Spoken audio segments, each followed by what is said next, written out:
Hello there, and welcome to the Sleepy Science channel. I'm so glad you found your way here tonight. Maybe you've had a long day, or perhaps you're simply the kind of person who finds comfort in the quiet whispers of the natural world rather than the busy chatter of everyday life.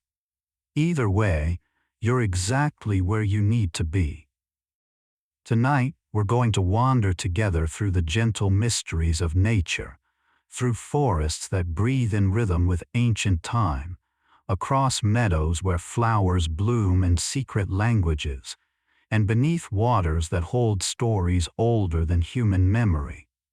There's something deeply comforting about nature facts, isn't there? They remind us that while our lives can feel rushed and overwhelming, somewhere out there, a tree is growing at its own patient pace. Somewhere, a river is carving its path through stone with the dedication of centuries. Somewhere, moss is quietly turning sunlight into life, asking nothing in return. These facts aren't just information. They're tiny invitations to slow down, to remember that you're part of something vast and unhurried.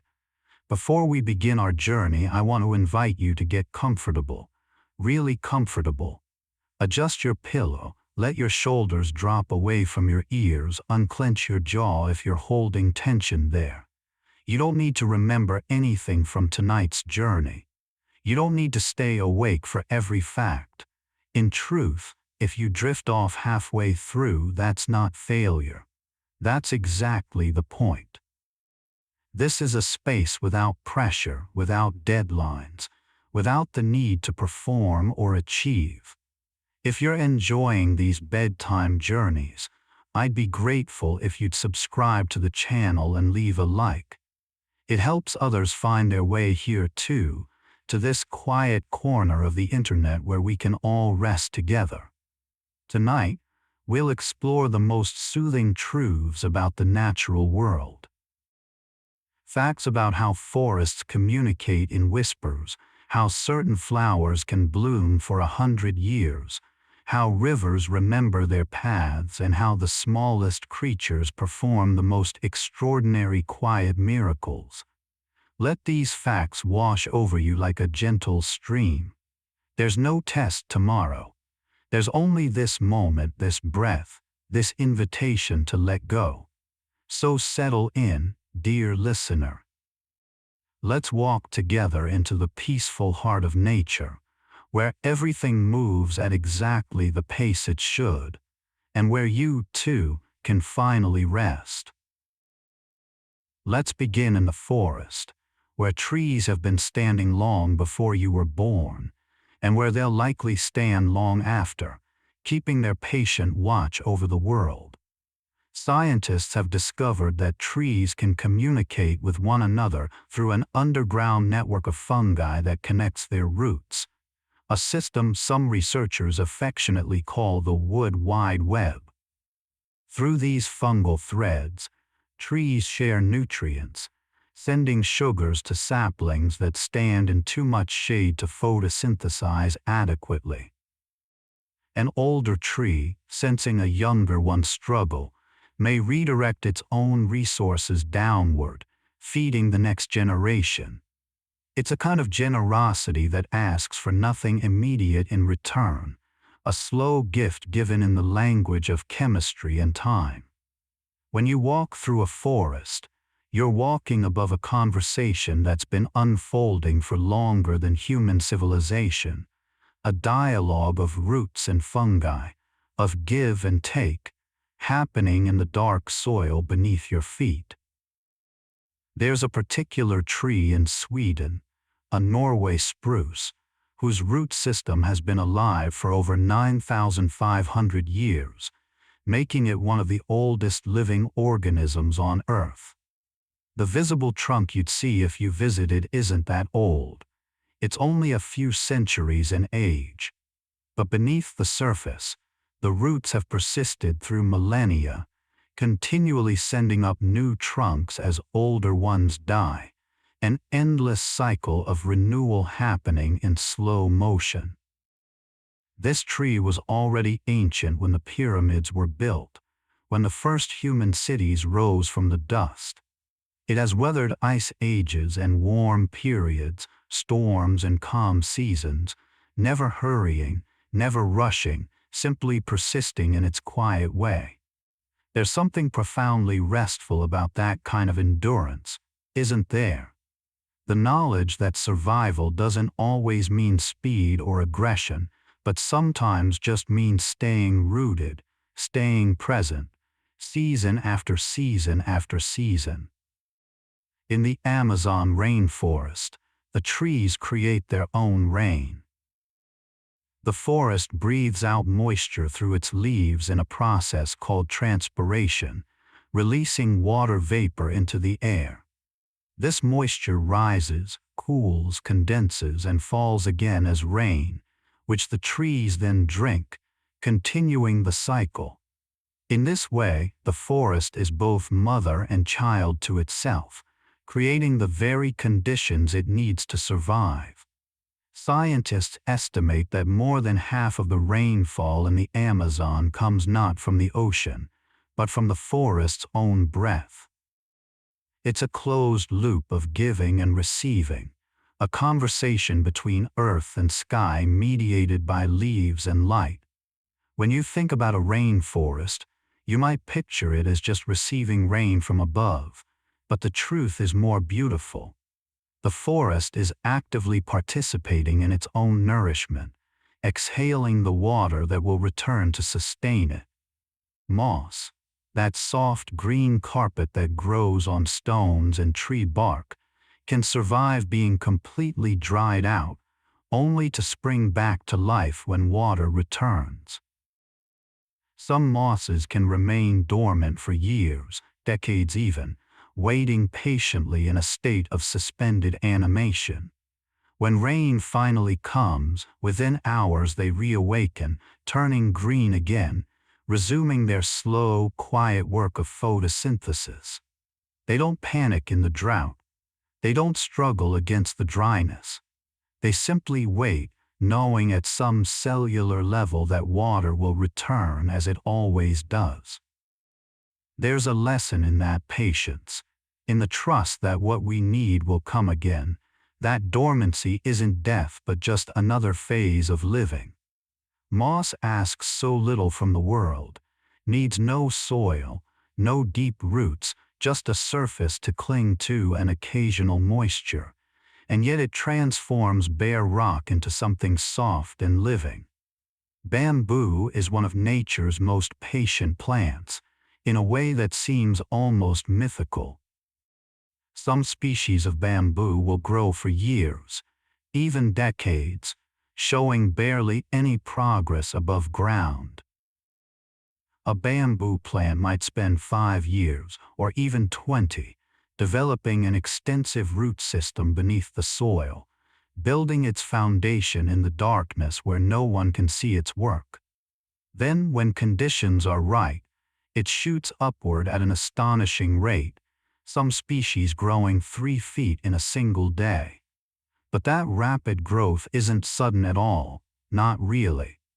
It's the visible result of years of invisible preparation, of roots spreading slowly and steadily through the earth. When you're building something important in your own life, when progress feels impossibly slow, remember the bamboo. Remember that the most important growth often happens where no one, not even you, can see it happening yet. Certain flowers, like the Titan arum, bloom so rarely that when they do, it becomes an event that draws people from around the world. This flower, native to Sumatra, may grow leaves for 7 to 10 years before finally producing its enormous bloom, which lasts only a day or two before collapsing.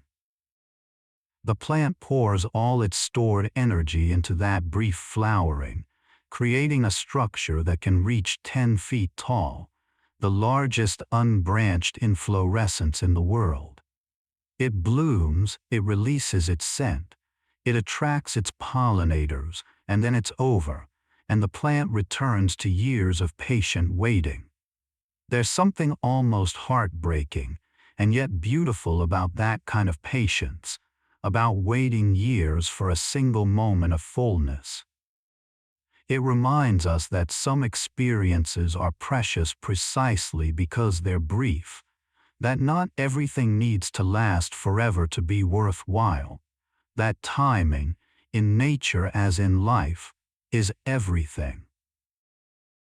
Rivers remember their paths with a loyalty that spans geological time. Even when humans divert a river's flow, building dams or channels to redirect water, the landscape itself holds a memory of where the river used to run.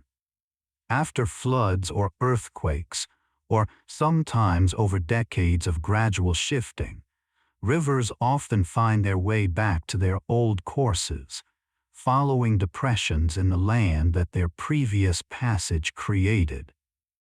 These old river paths, called paleochannels, remain written into the earth like sentences in a language of erosion and sediment.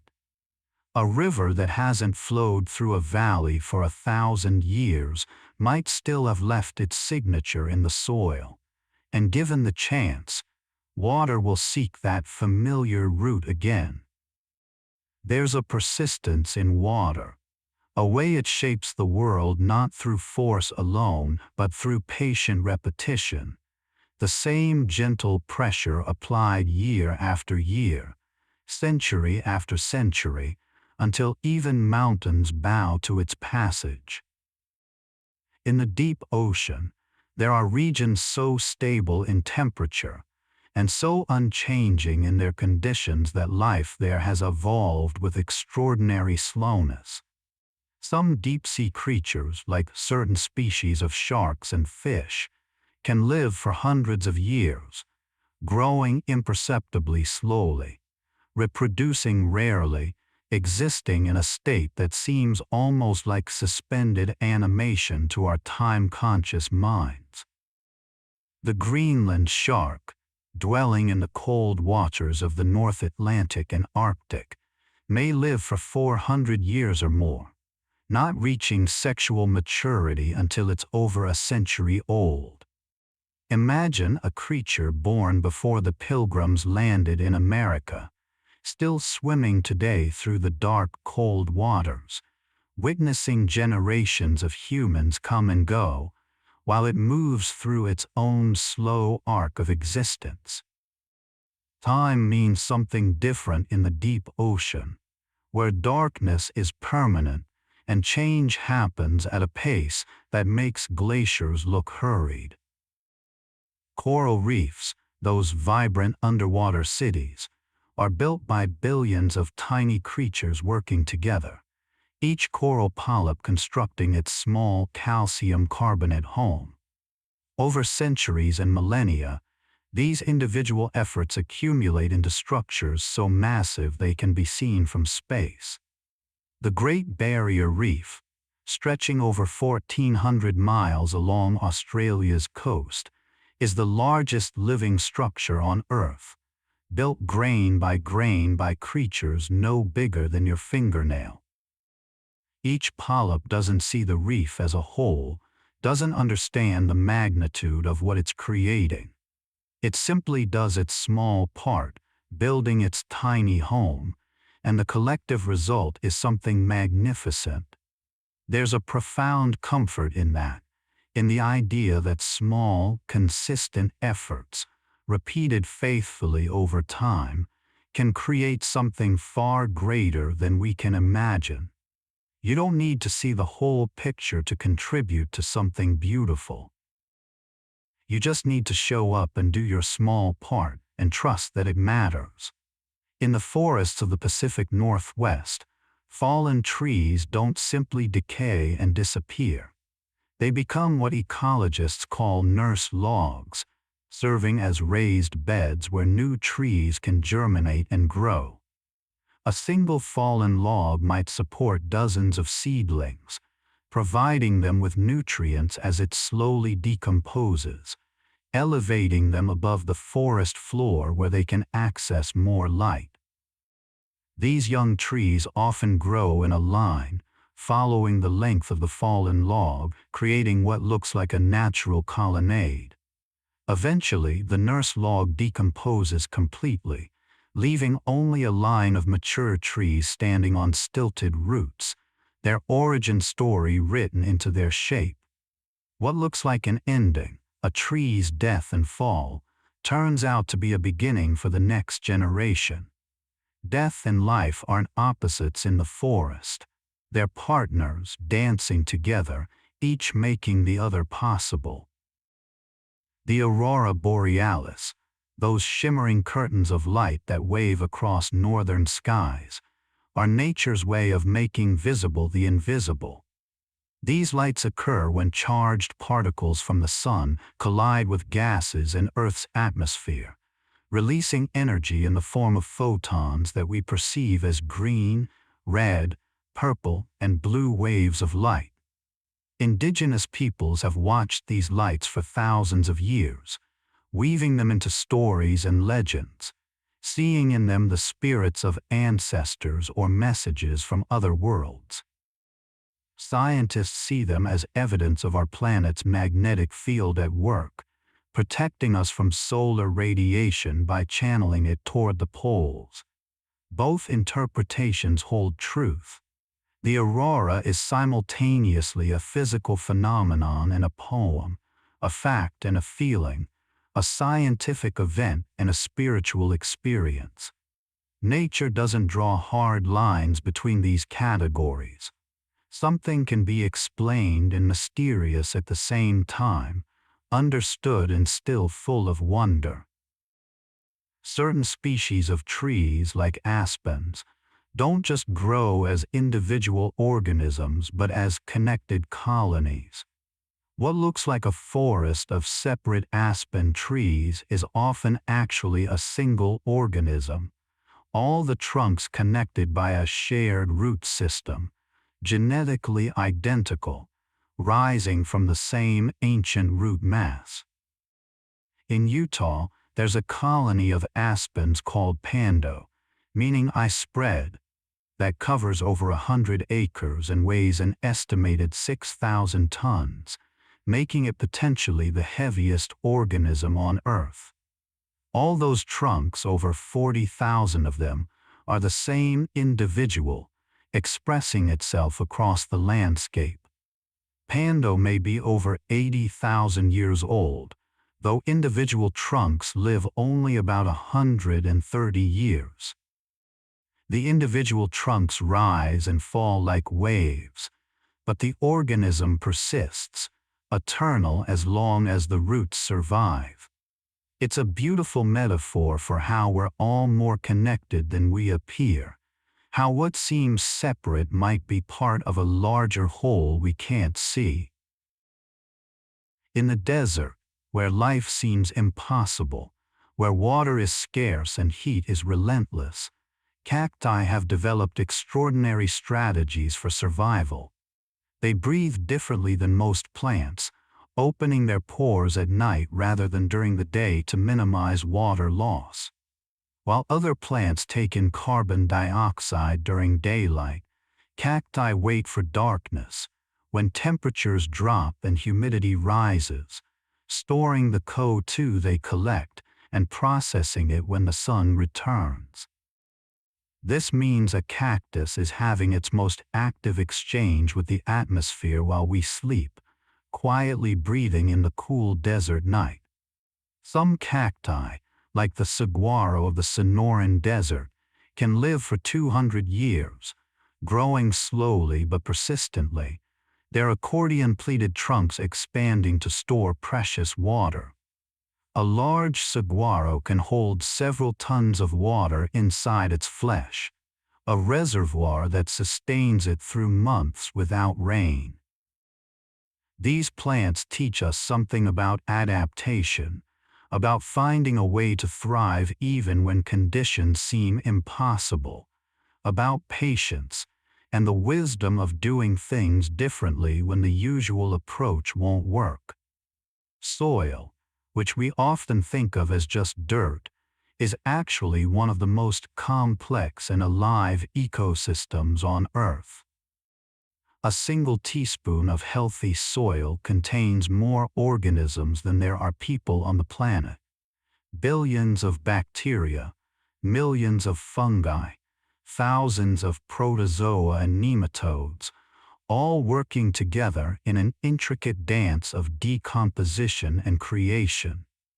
These microorganisms break down organic matter, releasing nutrients that plants can absorb, creating the fertility that makes life above ground possible.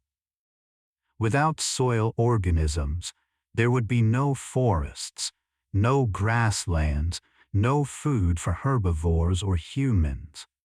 The whole visible world of plants and animals rests on this hidden foundation of microbial life.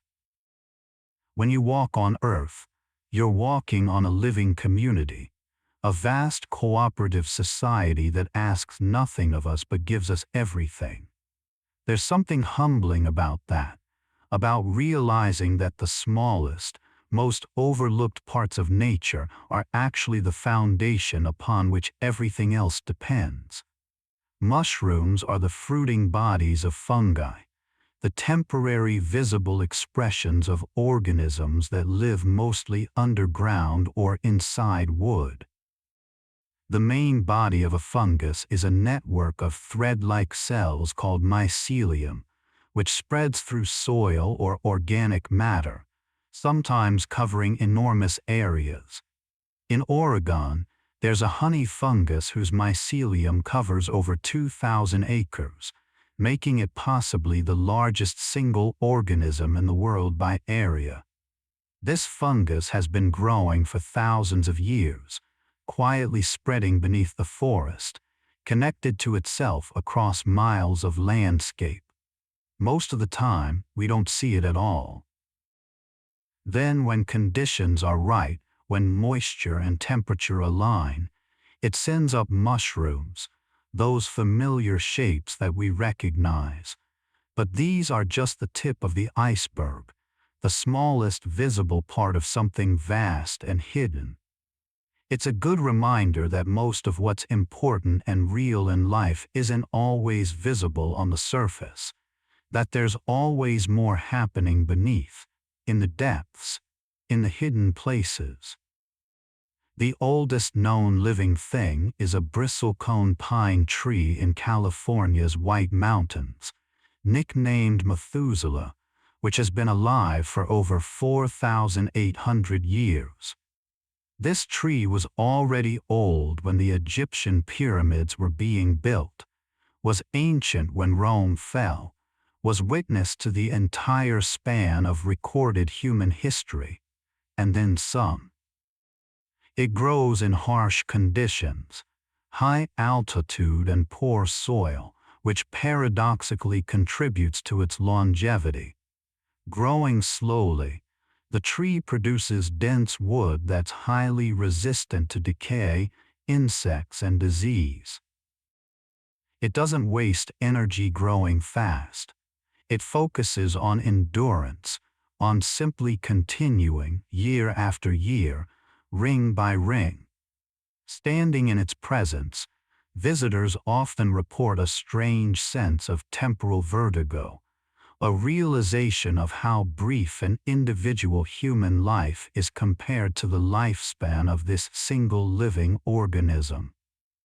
But rather than making us feel insignificant, perhaps it should make us feel connected, part of a continuity of life that extends backward and forward through time, far beyond our individual moments. Jellyfish have existed for at least 500 million years, possibly much longer, making them one of the oldest animal groups on Earth. They've survived multiple mass extinctions, outlasted the dinosaurs, watched continents drift and reform, all while maintaining their basic design. A simple body, radial symmetry, tentacles trailing through water. Some jellyfish species are biologically immortal, capable of reverting from their adult form back to their juvenile polyp stage, essentially aging backward when stressed or injured, then growing up again, potentially repeating this cycle indefinitely. The Turritopsis doana, sometimes called the immortal jellyfish, can theoretically live forever through this process of transdifferentiation, though in reality, most individuals eventually fall victim to predation or disease. Still, the possibility exists within them, a reset button, a way to begin again. There's something poetic about that, about the idea that aging might not be a one-way street, that endings might not be final, that nature contains more possibilities than our linear experience of time would suggest. The Amazon River, the largest river by volume in the world, discharges so much water into the Atlantic Ocean that it changes the salinity of seawater over 100 miles offshore. Sailors can find fresh water while still out of sight of land, dipping their buckets into ocean that has been transformed by the river's massive outpouring. The Amazon carries 20% of all the river water that flows into all the world's oceans combined, draining a basin that covers roughly 40% of South America. That's the power of accumulation, of thousands of smaller streams and tributaries joining together, each contributing their flow until the result becomes something that can change the chemistry of an ocean. No single tributary creates this effect. It's the collective contribution of countless waters meeting and merging. Your individual actions might feel small, like a single stream trickling toward the sea, but joined with others, they can change the flavor of the world. You're doing beautifully, by the way. There's no rush to get anywhere or remember everything. These facts are here to accompany you, not to test you. Let your breath slow down naturally, the way a river slows when it reaches flat land, spreading wide and peaceful. If your mind wanders, that's perfectly fine. That's what minds do, especially at night. When you notice you've drifted, just gently return your attention to the sound of these words, to the images they create, or don't return at all. Let yourself float wherever feels most comfortable. The natural world isn't hurrying anywhere. The trees aren't anxious about their growth. The rivers aren't worried about reaching the ocean. Everything arrives exactly when it should. And so will your sleep in its own time. Just keep breathing, keep listening if you want to, or simply rest in the spaces between the words. Mangrove forests grow in the space between land and sea, in brackish water where few other trees can survive. These remarkable trees have evolved specialized root systems that can filter salt from seawater, allowing them to thrive in an environment that would kill most plants. Their tangled roots rise above the water line, creating dense networks that serve as nurseries for countless fish species, as anchors that stabilize coastlines, as buffers that protect inland areas from storm surges and erosion. A healthy mangrove forest can reduce the height of tsunami waves, can prevent coastal villages from being washed away, acting as a living shield between human communities and the ocean's power. These trees give us a masterclass in adaptation, in finding a niche that others have abandoned, in turning what looks like a disadvantage into a strength. They remind us that there's opportunity in the in-between places, in the margins, in the spaces where two worlds meet and create something new. Mountains, those permanent-seeming giants, are actually still growing, still being pushed upward by the collision of tectonic plates beneath them. The Himalayas rise about a centimeter each year as the Indian plate continues to drive into the Eurasian plate, the same collision that created these peaks millions of years ago. What we perceive as unchanging is actually in constant motion, just on a time scale that our human lives can't directly perceive. The mountain you climb today is taller than it was when your great-grandparents were born, though only by a few inches. In a million years, it might be thousands of feet higher, or erosion might have worn it down, or both forces might balance each other out. The point is that nothing in nature is truly static. Everything is process, everything is verb, not noun. The mountain is mountaining, constantly becoming itself through the tension between uplift and erosion, between building and breaking down, finding its shape through endless negotiation with gravity and wind and time. Fireflies create their light through a chemical reaction in their abdomens, a process called bioluminescence that's remarkably efficient, producing light with almost no heat.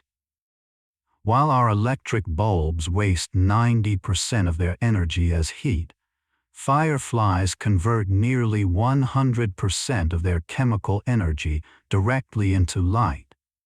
They use this cool glow to communicate, primarily for mating, each species having its own specific pattern of flashes that serves as a language recognizable to potential partners.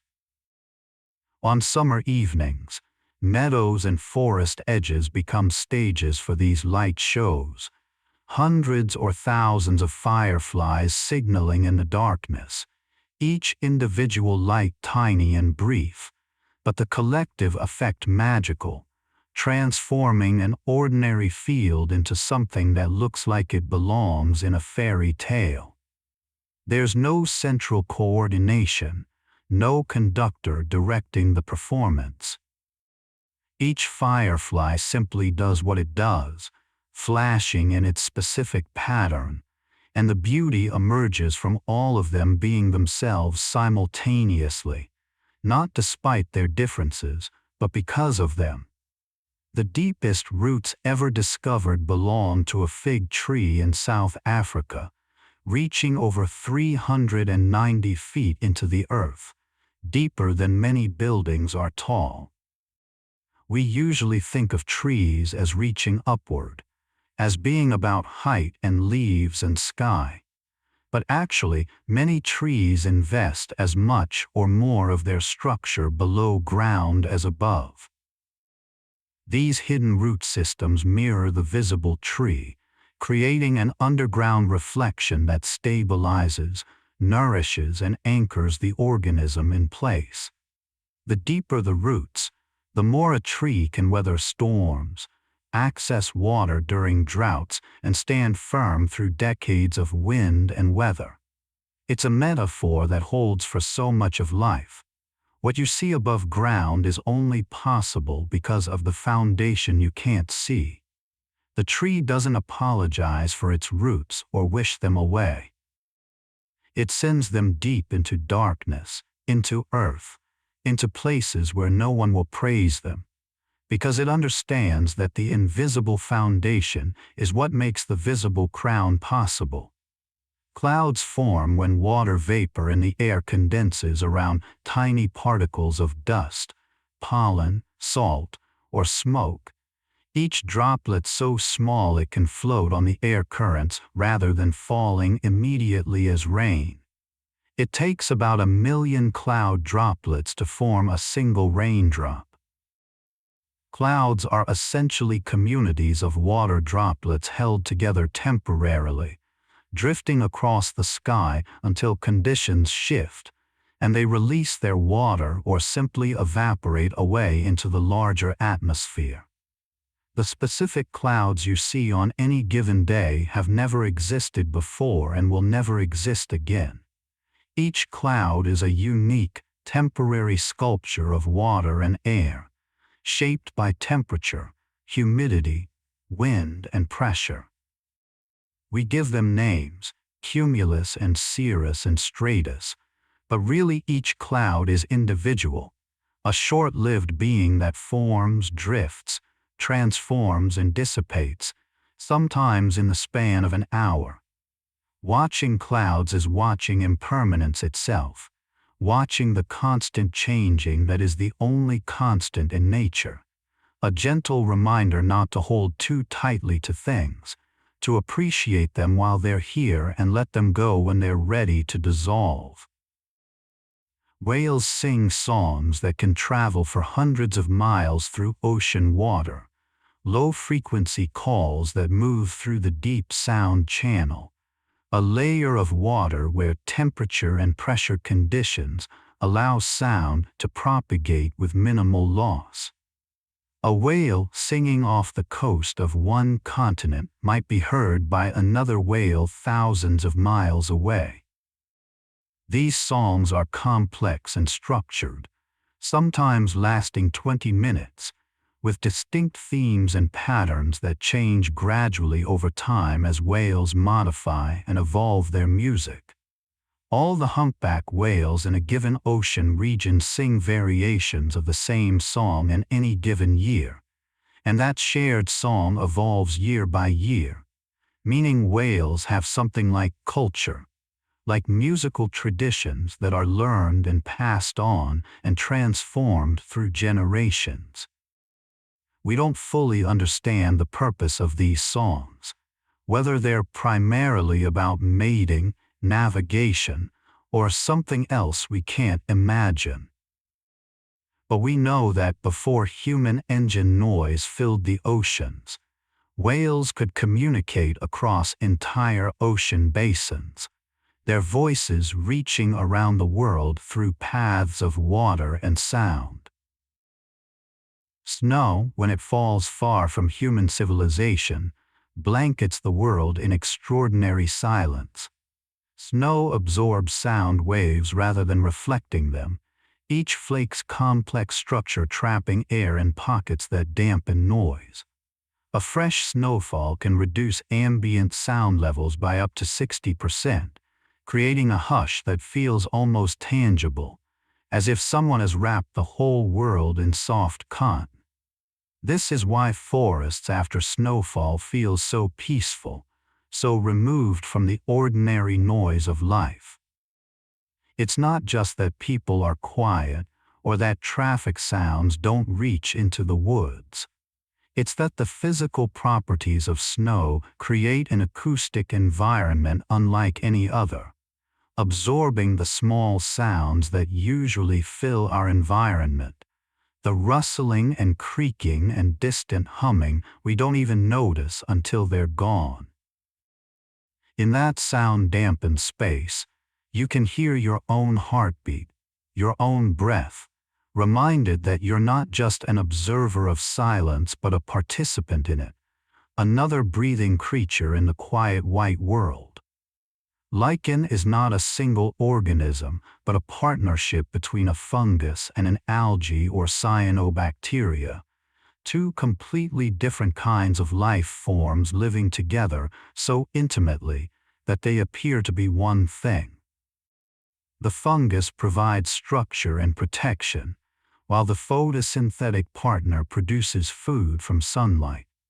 Together, they can survive in environments where neither could live alone, colonizing bare rock, Arctic tundra, desert stones, surviving temperatures from far below freezing to scorching heat. Some lichens are estimated to be thousands of years old, growing so slowly that they add less than a millimeter per year, mapping the passage of time on rock surfaces. They're pioneers, often the first life to establish itself on bare substrate, slowly breaking down rock into the beginnings of soil, making it possible for other plants to eventually take root. This symbiosis, this cooperation between different forms of life, is one of nature's fundamental strategies. We tend to think of evolution as competitive, but cooperation is just as important, just as powerful. Sometimes the strongest thing you can do is partner with someone different from yourself, combining your strengths to create something neither of you could achieve alone. The Pacific Ocean is so vast that it contains more water than all other seas and oceans combined, covering over 60 million square miles, nearly a third of Earth's entire surface. At its deepest point, the Mariana Trench, the ocean floor lies almost 7 miles down, deeper than Mount Everest is tall. If you placed Everest at the bottom of the trench, its peak would still be over a mile underwater. That darkness, that pressure, that distance from the surface world creates environments so extreme that they seem alien, yet life persists even there. Specially adapted organisms thriving in conditions that would instantly crush and freeze most surface dwellers.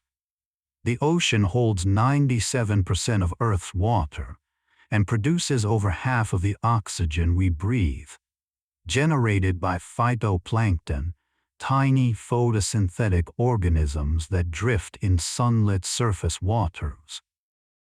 When you take a breath, you're breathing the ocean's gift, even if you live 1,000 miles inland, even if you've never seen the sea. We're all connected to that vast body of water, dependent on its health and its rhythms, whether we think about it or not. Redwood trees, those towering giants of California's coast, can grow over 300 feet tall, creating their own microclimates in their canopies.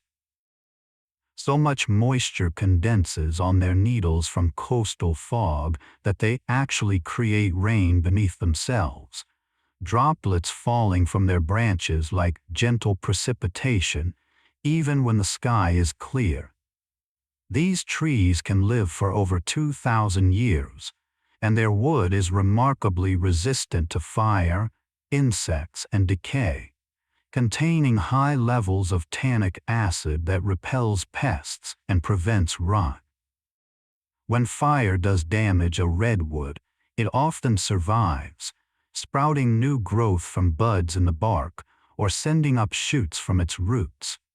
You can walk through redwood forests and see trees that have been burned multiple times over centuries, bearing the scars of fire up and down their trunks, yet still alive, still growing. There's profound resilience in that, a refusal to let damage become the end of the story. These trees show us that survival doesn't mean avoiding injury, but continuing despite it, incorporating the scars into the structure of your ongoing life. Tides are the ocean's breath, the rhythmic rising and falling of water levels caused primarily by the gravitational pull of the moon, and to a lesser extent the sun. As the moon orbits Earth, its gravity pulls on the water, creating a bulge in the ocean that travels around the planet, appearing to us as the tide coming in and going out.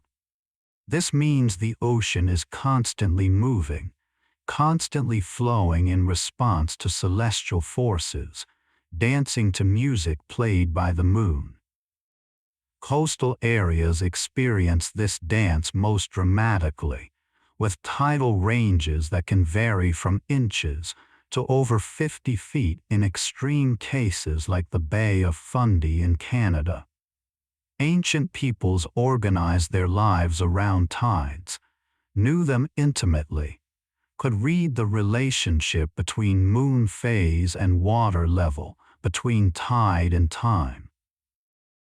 Modern life has largely separated us from these natural rhythms, but they continue whether we notice or not.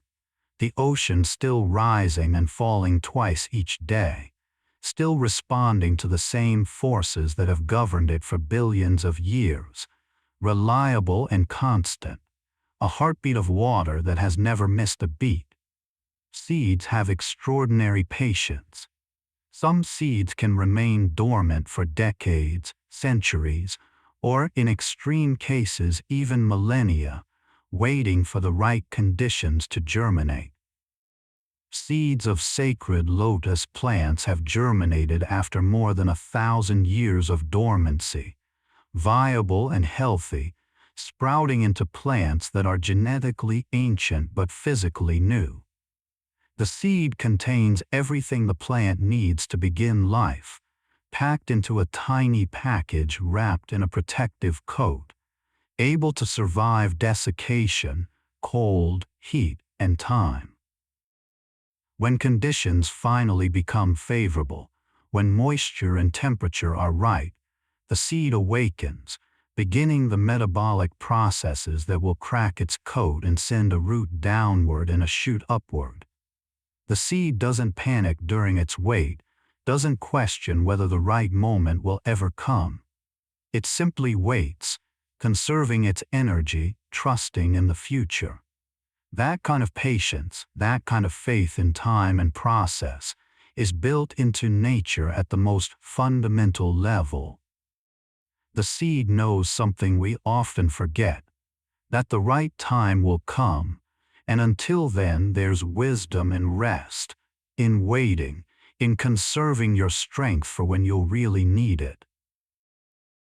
Wolves change rivers, not through engineering but through their presence in the ecosystem. When wolves were reintroduced to Yellowstone National Park after decades of absence, scientists observed a cascade of changes that ultimately affected even the physical geography of the landscape.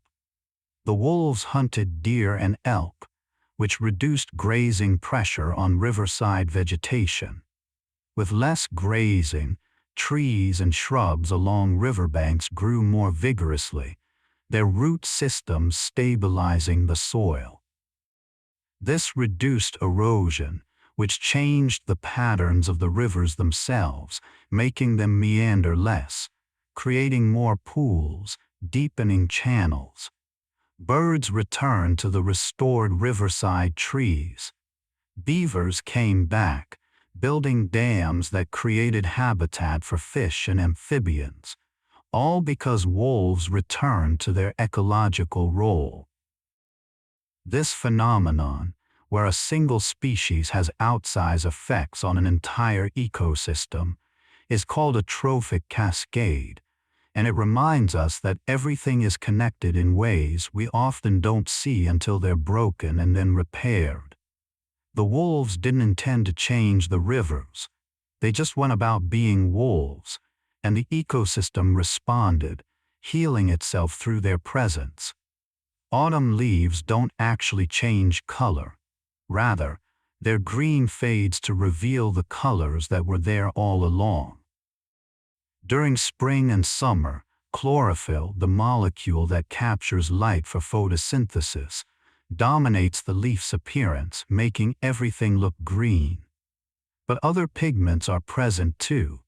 Carotenoids that create yellow and orange hues, anthocyanins that produce red and purple. As days shorten and temperatures drop, trees stop producing chlorophyll and the green fades away, unmasking the other colors. So in a sense, the brilliant reds and golds of fall aren't new. They're a revelation, a showing of what was hidden beneath the green all season long. The leaf was always more than it appeared, carrying within it the potential for this final display. It's only at the end of its life, as it prepares to fall, that it shows its full spectrum, its hidden complexity. There's something poignant about that timing, about beauty revealed at the moment of letting go, about the ending being when we finally get to see what was there all along. Mountains create their own weather patterns. forcing air upward when wind encounters their slopes. As air rises, it cools, and cooler air can't hold as much moisture, so the water vapor condenses and falls as rain or snow. This is why one side of a mountain range often receives abundant precipitation while the other side, called the range shadow, remains much drier. The Himalayas create such a dramatic rain shadow that they're partly responsible for the Gobi Desert's existence. Mountains divide the sky, creating two different worlds on either side of their peaks, one lush and one sparse, sometimes just miles apart. Walking from one side of a mountain pass to the other can mean traveling from rainforest to desert in a matter of hours. These natural barriers have shaped human cultures too, creating isolated communities that developed distinct languages, traditions, and ways of life, simply because a mountain stood between them and their neighbors. Geography is destiny in many ways, and mountains are some of nature's most powerful geographic forces, literally shaping the climate, the ecosystems, and the human stories of entire regions. Underground, beneath the frozen surface of Alaska and Siberia, lies permafrost, ground that has remained frozen for thousands of years, containing perfectly preserved organic matter from ancient times. Within this permafrost, scientists have found intact mammoth carcasses, grass that mammoths ate still visible in their stomachs, and seeds that still germinated when thawed after millennia of frozen storage. The permafrost is a time capsule, a library of the ancient past, holding evidence of climates and ecosystems long vanished. In some places, ice wedges in the permafrost contain bubbles of ancient atmosphere, air from thousands of years ago trapped in ice, giving scientists a way to directly sample the composition of Earth's atmosphere as it was in the distant past. The frozen ground doesn't just preserve the past, it is the past, still present, waiting beneath our feet. As long as it stays frozen, it remains an archive, a connection to times we can never visit but can still touch, still study, still learn from. The northern lights have a southern counterpart, the aurora australis or southern lights, which dance over Antarctica and the Southern Ocean with the same ethereal beauty. These lights are mirror images, created by the same solar particles but channeled toward opposite poles by Earth's magnetic field. When solar activity is strong, both auroras can be intense simultaneously, a coordinated display at both ends of the planet, though few people are positioned to see the southern version due to the lack of landmass at those latitudes. Penguins and seals witness shows that humans rarely see, lights rippling over the ice in colors that shift from green to red to purple. The symmetry is beautiful. The idea that these light shows are happening at both ends of Earth, balanced around the equator, a planet adorned with luminous crowns at its poles. It's a reminder that extraordinary things are happening all the time, in places we don't see, in regions uninhabited by humans, that the world's beauty doesn't depend on our witness, that nature performs for itself, or for no one, simply expressing the physics of solar wind and magnetic field in visible form. Rain has a smell, petrichor, that distinctive earthy scent that rises when water hits dry soil after a long dry spell. This smell comes from oils that plants release during dry periods, which accumulate in soil and rocks, plus a compound called geosmin produced by soil bacteria. When rain falls, It disturbs these compounds, sending them into the air where we can smell them. Our noses are remarkably sensitive to geosmin. We can detect it at concentrations as low as 5 parts per trillion. This means we can smell rain on the wind before it arrives, can sense the approach of moisture in the atmosphere. For our ancestors, this ability had survival value, providing advance warning of weather changes, and we've inherited that sensitivity even though most of us no longer depend on it for survival. That scent of rain, that connection to weather and season and the cycle of dry and wet, is part of our heritage as creatures of Earth, a reminder that we're not separate from nature but deeply entwined with it, our senses shaped by the same forces that shape the other living things around us. Let your body sink a little deeper into whatever surface holds you. There's nothing you need to hold onto right now. Your muscles can soften.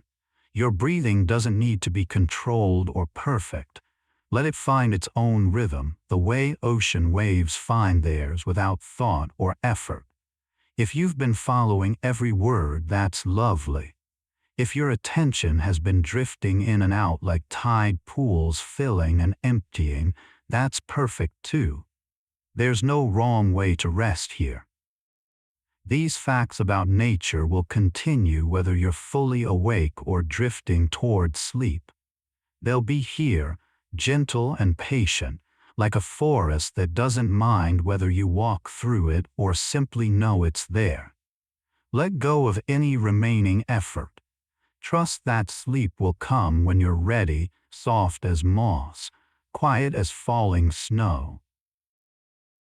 Bees dance to share information about flower locations with their hive mates, performing elaborate figure-8 movements called waggle dances on the vertical surface of the honeycomb.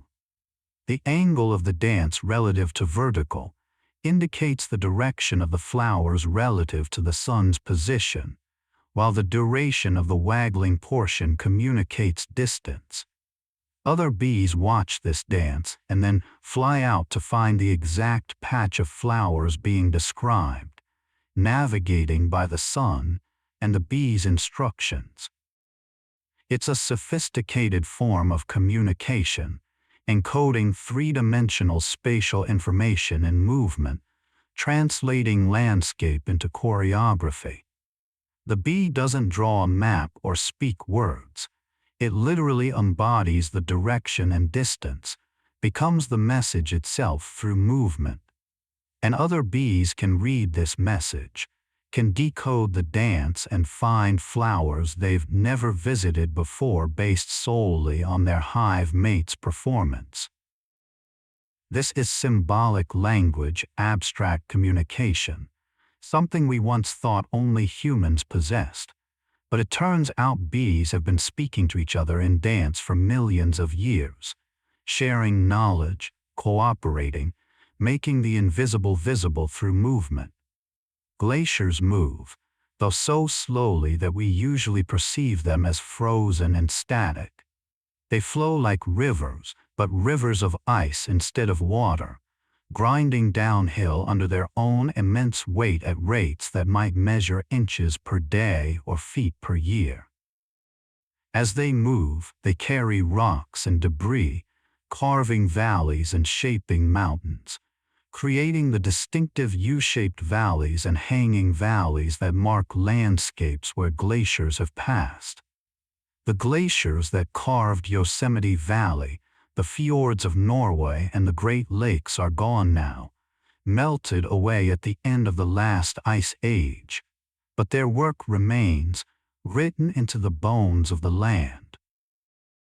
In places where glaciers still exist, they're archives of climate history, their ice containing layers that record snowfall from centuries past, air bubbles from ancient atmospheres, dust from volcanic eruptions that happened when Rome was an empire. Ice cores drilled from glaciers allow scientists to read Earth's climate story going back hundreds of thousands of years, each layer a page in a book written in frozen water. Salmon remember the chemical signature of the stream where they were born, and after years in the ocean, they navigate back to that exact stream to spawn, swimming against current, leaping up waterfalls, driven by an imperative written into their biology. A salmon might travel thousands of miles through the ocean and then find its way back to the specific gravel bed where it hatched, a journey of such precision and determination that it seems almost mythical. They navigate using the Earth's magnetic field, the position of the sun, smell, and memory, combining multiple sensory inputs to solve the problem of finding home. Most salmon die shortly after spawning, their bodies giving nutrients back to the stream, feeding the insects and small creatures that will eventually feed the next generation of young salmon. The adults sacrifice themselves to create the conditions for their offspring's survival, completing a cycle that has repeated for millions of years. It's a story about returning, about how home calls to us even across vast distances and long absences, about how the place we came from remains part of us no matter how far we travel. Morning dew doesn't fall like rain. It forms directly on surfaces through condensation when objects cool below the dew point temperature. Grass and leaves radiate heat away during clear nights, cooling down until water vapor in the air condenses on them, forming droplets. Each bead of dew is a tiny lens, magnifying whatever lies beneath it, making the morning world sparkle with 10,000 miniature worlds. Spiders' webs become visible only when decorated with dew, their geometric perfection revealed by droplets strung along the silk like pearls on a string. The dew will evaporate as the sun rises and temperatures increase, each droplet disappearing back into the air it came from. But while it lasts, it transforms the ordinary world into something magical, something that glimmers. This transformation happens every night when conditions are right, this appearance of water from the air, this temporary blessing of moisture, and it's completely reliable, completely natural, yet it never loses its ability to surprise us with beauty, to make the familiar strange and wonderful for a few hours each morning. Wind is just air moving from high pressure to low pressure, seeking equilibrium, trying to balance the atmosphere. But in its movement, wind becomes a force that shapes deserts, pushes ocean currents, carries seeds across continents, powers sailing ships and turns windmills and sings in trees. Wind has carved rock formations in the desert, polishing stone with sand particles until it forms arches and hoodoos and sculptures that look almost intentional. Wind creates waves on the ocean's surface, transferring energy from atmosphere to water, and those waves can travel thousands of miles, carrying that energy until they finally expend it on some distant shore. You can't see wind itself, only its effects, the way it moves leaves and grass, the way it raises whitecaps on water or carries clouds across sky. It's an invisible force made visible through its interaction with the world, a reminder that some of the most powerful things can't be seen directly, but only known through their effects, through what they move and change and carry. Roots and mycelium, those underground networks, don't just transport nutrients and water. They also carry chemical signals that warn neighboring plants of danger. When a plant is attacked by insects, it can release chemical compounds into the soil that are absorbed by nearby plants, which then begin producing defensive compounds in anticipation of attack, essentially giving them a heads-up that danger is in the area. This underground communication system allows plants to prepare for threats before they arrive, to prime their defenses, to survive better than they would alone. The forest isn't a collection of isolated individuals competing for resources. It's a network, a community sharing information and resources. Old trees support young trees. Healthy trees help sick trees. Different species communicate across the network, crossing species boundaries to share warnings and nutrients. This mutual aid, this cooperation, is as fundamental to the forest's functioning as competition is, maybe more so. The trees survive together, and when one thrives, it often helps others thrive too. In the deepest parts of the ocean, where sunlight never reaches, life has evolved its own light. Bioluminescence is common in the deep sea, with estimates suggesting that 90% of creatures living below 3,000 feet can produce light. They create this light for various purposes: to attract prey, to communicate with potential mates, to confuse predators, or to illuminate their surroundings. Some fish have light organs below their eyes that work like biological flashlights, allowing them to see in the absolute darkness. Others have light lures that dangle in front of their mouths, attracting curious prey close enough to snap up. In the darkness of the deep ocean, a place that seems hostile and alien to us surface dwellers, there's actually a light show happening constantly, creatures blinking and glowing, sending signals we're only beginning to understand. The deep sea isn't empty or dead. It's full of life that has adapted to conditions we find almost unimaginable, life that makes its own light where none penetrates from above, refusing to let darkness be an obstacle. Stones in streams become smooth over time, their rough edges worn away by the constant friction of water and other stones tumbling together in the current. What starts as an angular rock broken from a larger formation becomes, over years and decades, a rounded pebble with a surface like silk. The river is endlessly patient in its polishing work, asking nothing from the stone but time. Each stone's smoothness is a record of how long it's been traveling in the water, how many times it's collided with its neighbors, how many seasons of high flow have tumbled it downstream. When you hold a smooth river stone, you're holding time made tangible, transformation documented in mineral form. The stone didn't resist the process or try to maintain its original sharp edges.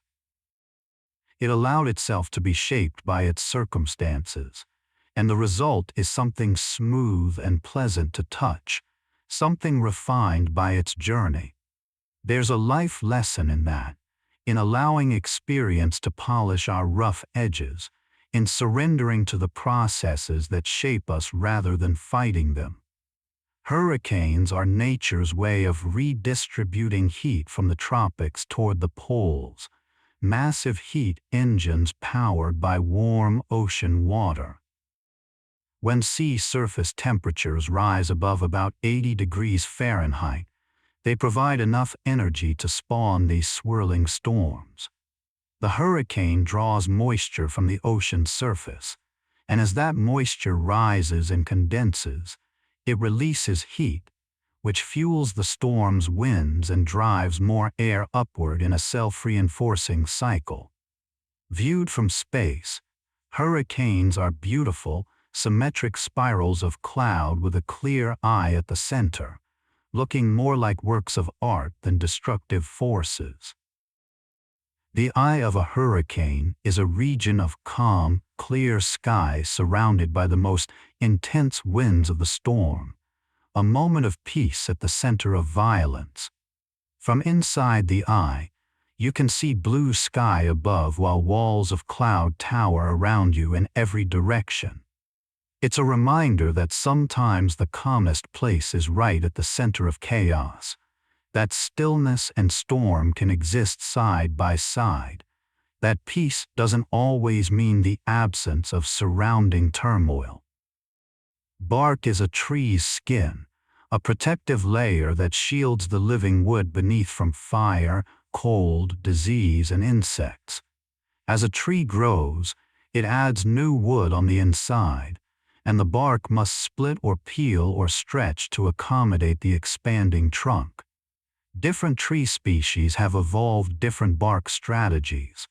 Birch bark peels in thin, papery sheets. Cork oak develops thick, spongy bark that can be harvested without killing the tree. Sequoia bark can be over a foot thick, providing insulation that allows the tree to survive fires that would kill other species. Bark is often overlooked, considered just the outside of the tree, but it's actually a complex tissue with its own cells and functions, carrying nutrients, storing compounds, providing defense.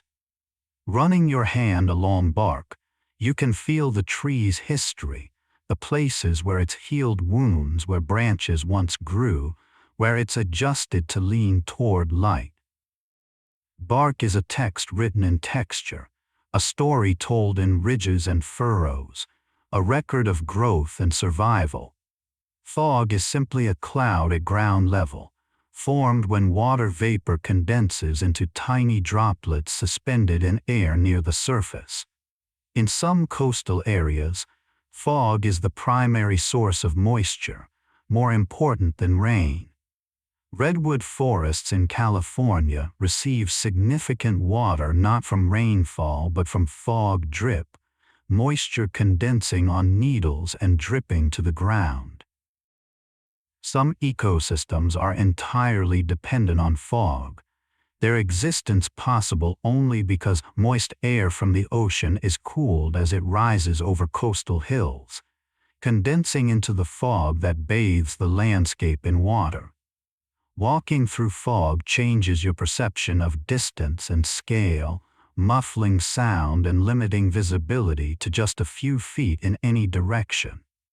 The world contracts to just what's immediately around you, and everything beyond that becomes uncertain, invisible, mysterious.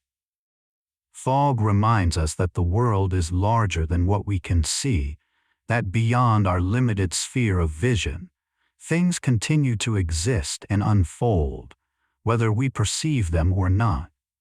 It teaches comfort with not seeing everything, with trusting that what lies beyond the visible still exists and will be revealed in time.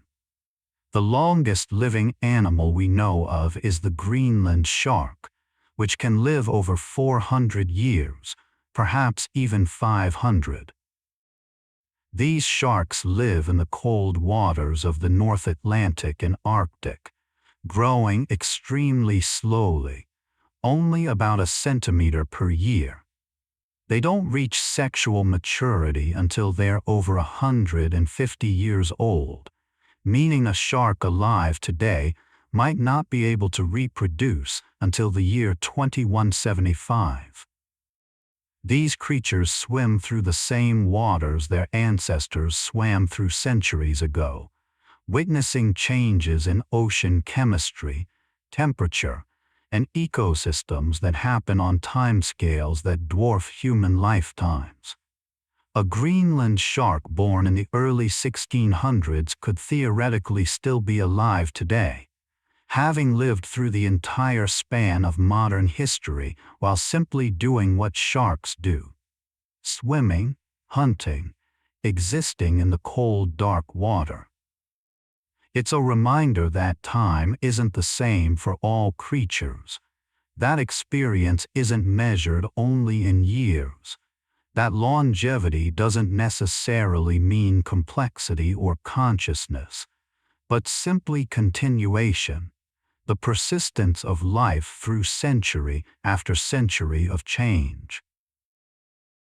When a whale dies and sinks to the ocean floor, its body becomes an oasis of life in the deep sea, providing sustenance for specialized communities of organisms over the course of decades.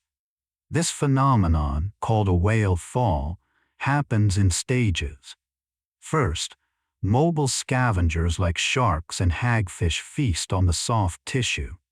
Then organisms that can't move quickly, like crabs and various worms, spend months or years consuming what remains. Finally, bacteria that can digest the oils in whale bones colonize the skeleton, and chemosynthetic organisms that don't need sunlight create a small ecosystem around the bones that can last 50 years or more. A single whale carcass can support hundreds of species, some of which are found nowhere else. Species that have evolved specifically to take advantage of these rare deep-sea resources. In death, the whale gives life, becomes a foundation for community, transforms from an individual organism into an entire ecosystem. It's a beautiful circle, the way even endings become beginnings for something else, the way nothing is ever truly wasted in nature.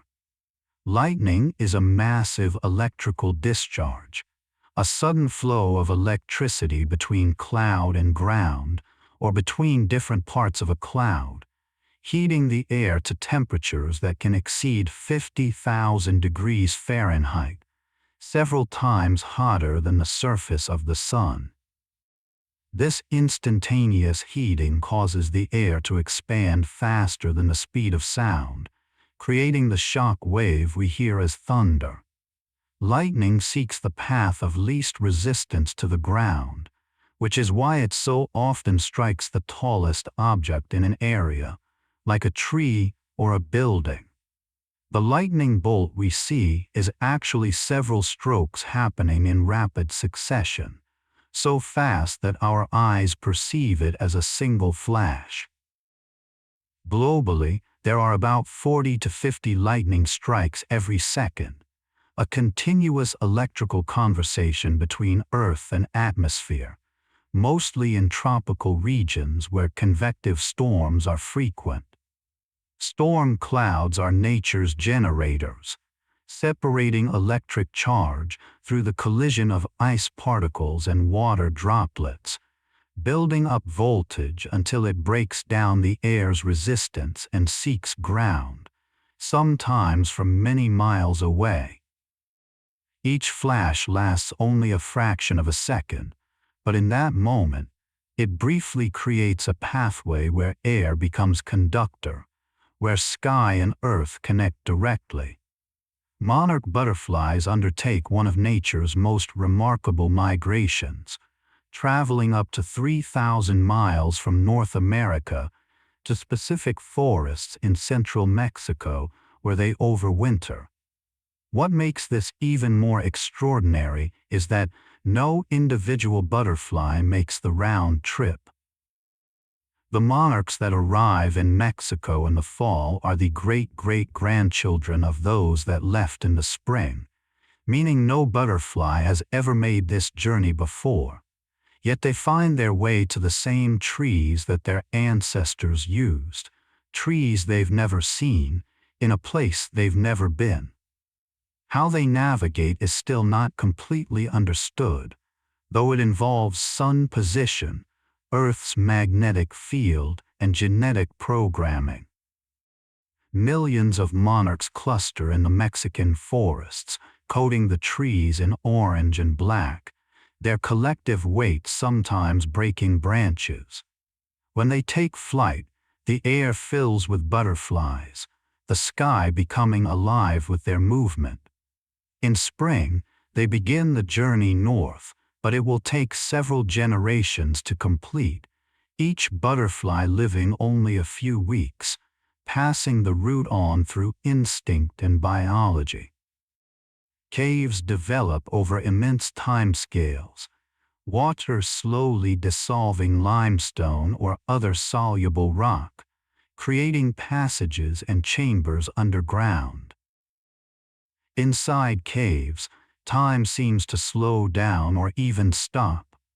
The temperature remains constant year-round, the humidity stays high, and darkness is absolute beyond the reach of any opening. In this stable environment, formations grow with incredible slowness. Stalactites dripping down from ceilings, stalagmites rising from floors, sometimes eventually meeting to form columns.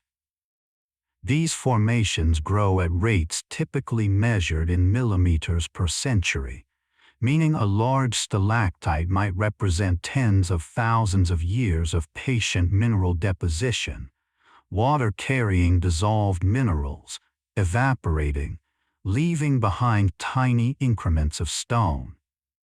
Cave formations are frozen time, growth made visible but only just barely, the slowest sculpture imaginable.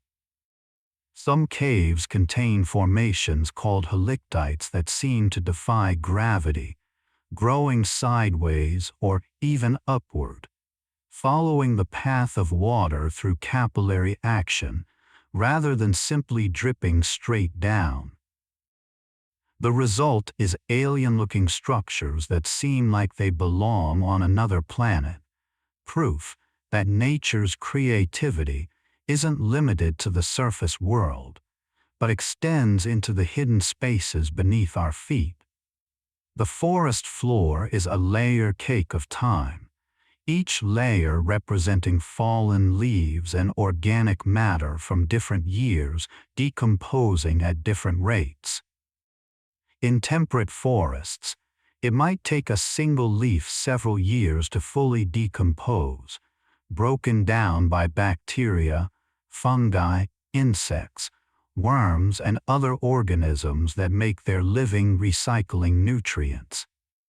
This gradual decomposition is essential to the forest's health, releasing nutrients back into the soil where they can be absorbed by tree roots, completing the cycle.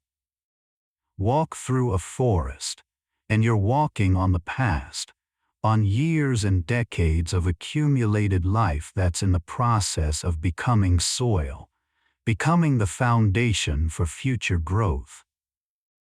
The leaf that falls today will still be recognizable next year, somewhat decayed the year after, barely there in 3 years, and completely incorporated into the soil in 5 or 6.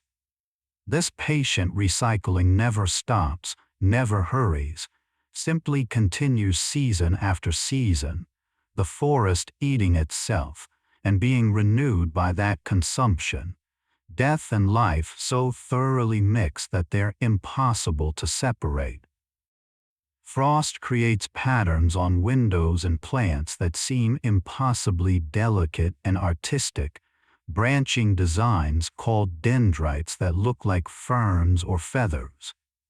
These patterns form when water vapor in the air comes into contact with a surface that's below freezing, causing the vapor to freeze directly into ice without becoming liquid first, a process called deposition. The ice crystals follow the temperature variations and tiny imperfections in the surface, creating patterns that are unique each time, never repeating, as individual as snowflakes.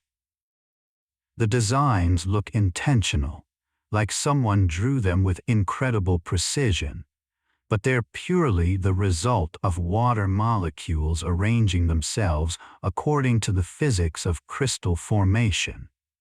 Beauty emerges from simple rules followed by countless individual molecules, each one just following the physics of hydrogen bonds, but collectively creating something that looks purposeful and artful. Frost reminds us that nature doesn't need intention to create beauty, that the fundamental laws of physics and chemistry are themselves generative, constantly producing pattern and structure and forms that catch our breath with their elegance. Notice how your body feels right now. Heavy, perhaps, comfortable, supported. Your breath is probably slower than when you started listening, your thoughts quieter. This is good. This is exactly right. The facts continue, but you don't need to hold on to them. Let them pass through your awareness like clouds passing through sky, present for a moment and then gone, and that's fine. Nature doesn't ask to be remembered. It simply is, whether we pay attention or not. The tree grows whether you notice. The river flows whether you listen. And you can rest whether you hear these words or drift into silence.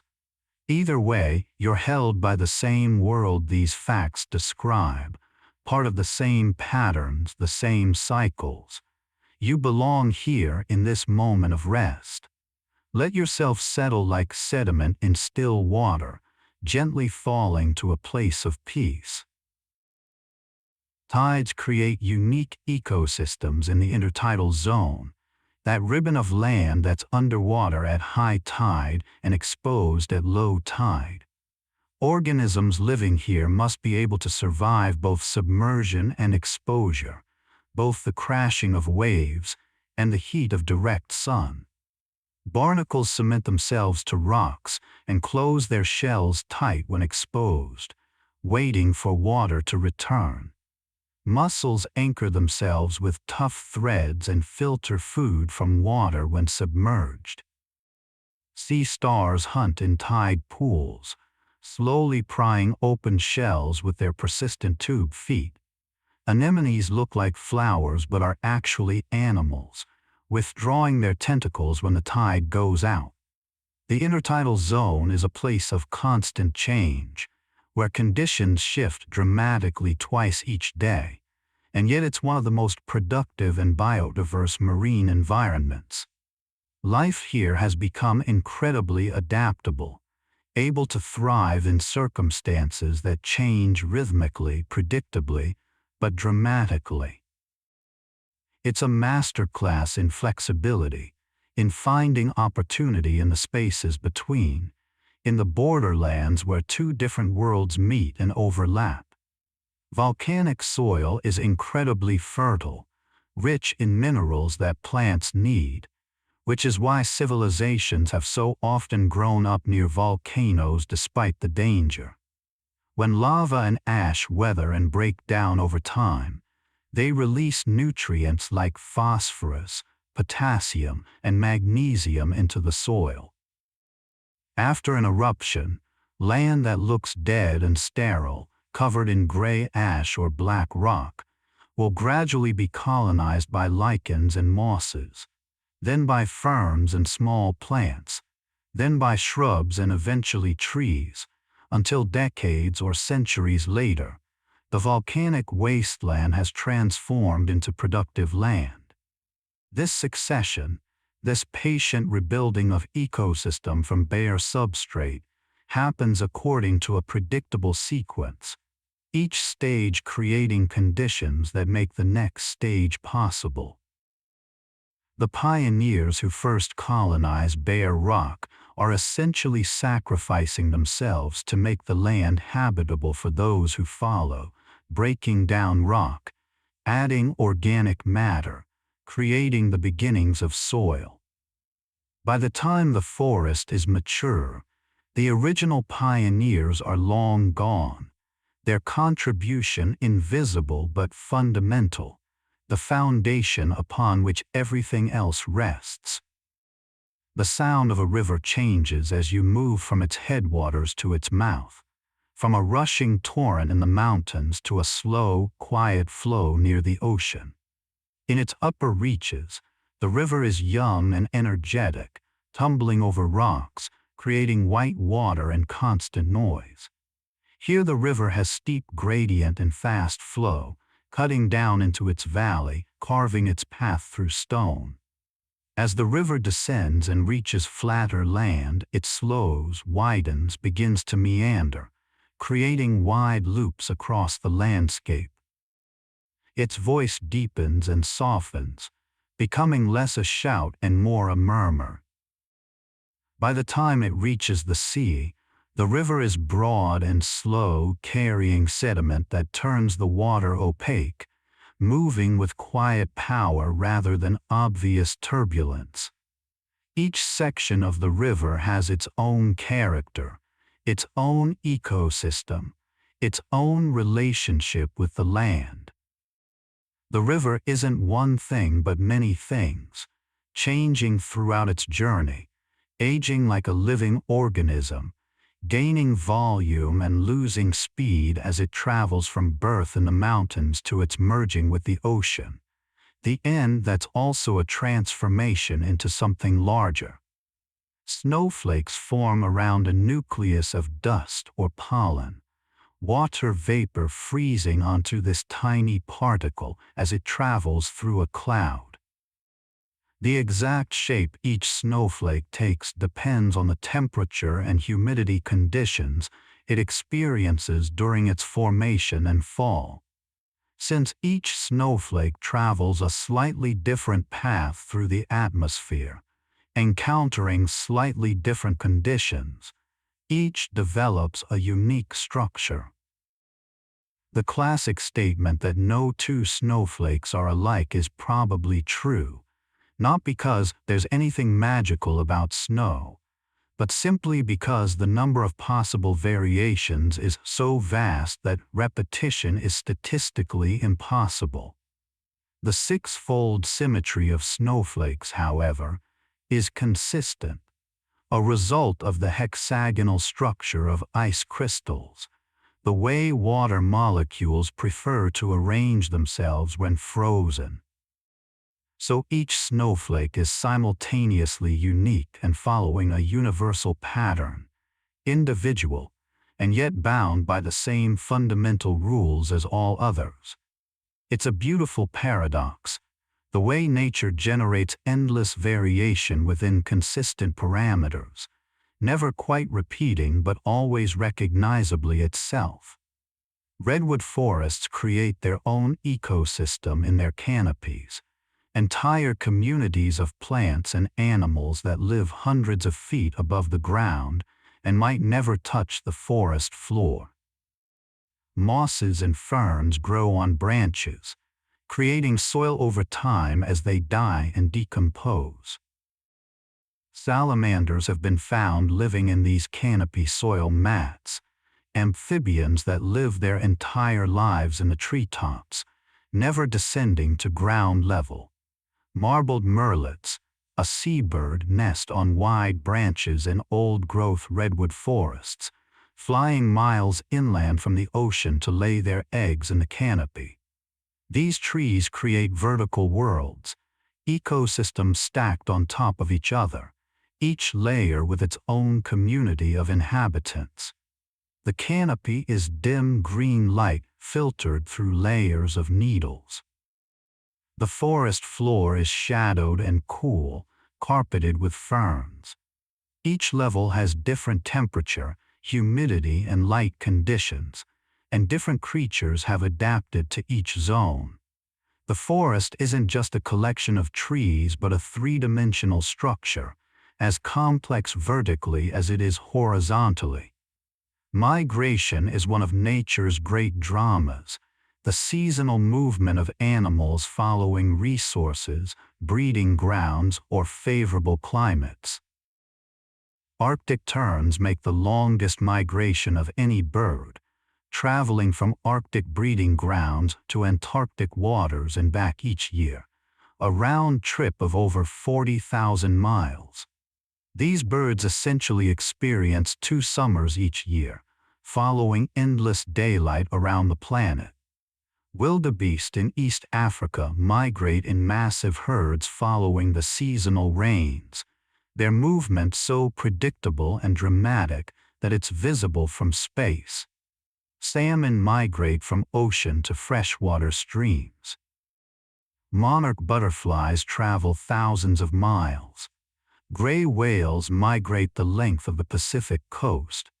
These journeys are dangerous, demanding enormous energy, yet they persist because they work, because the resources at the destination justify the cost of travel.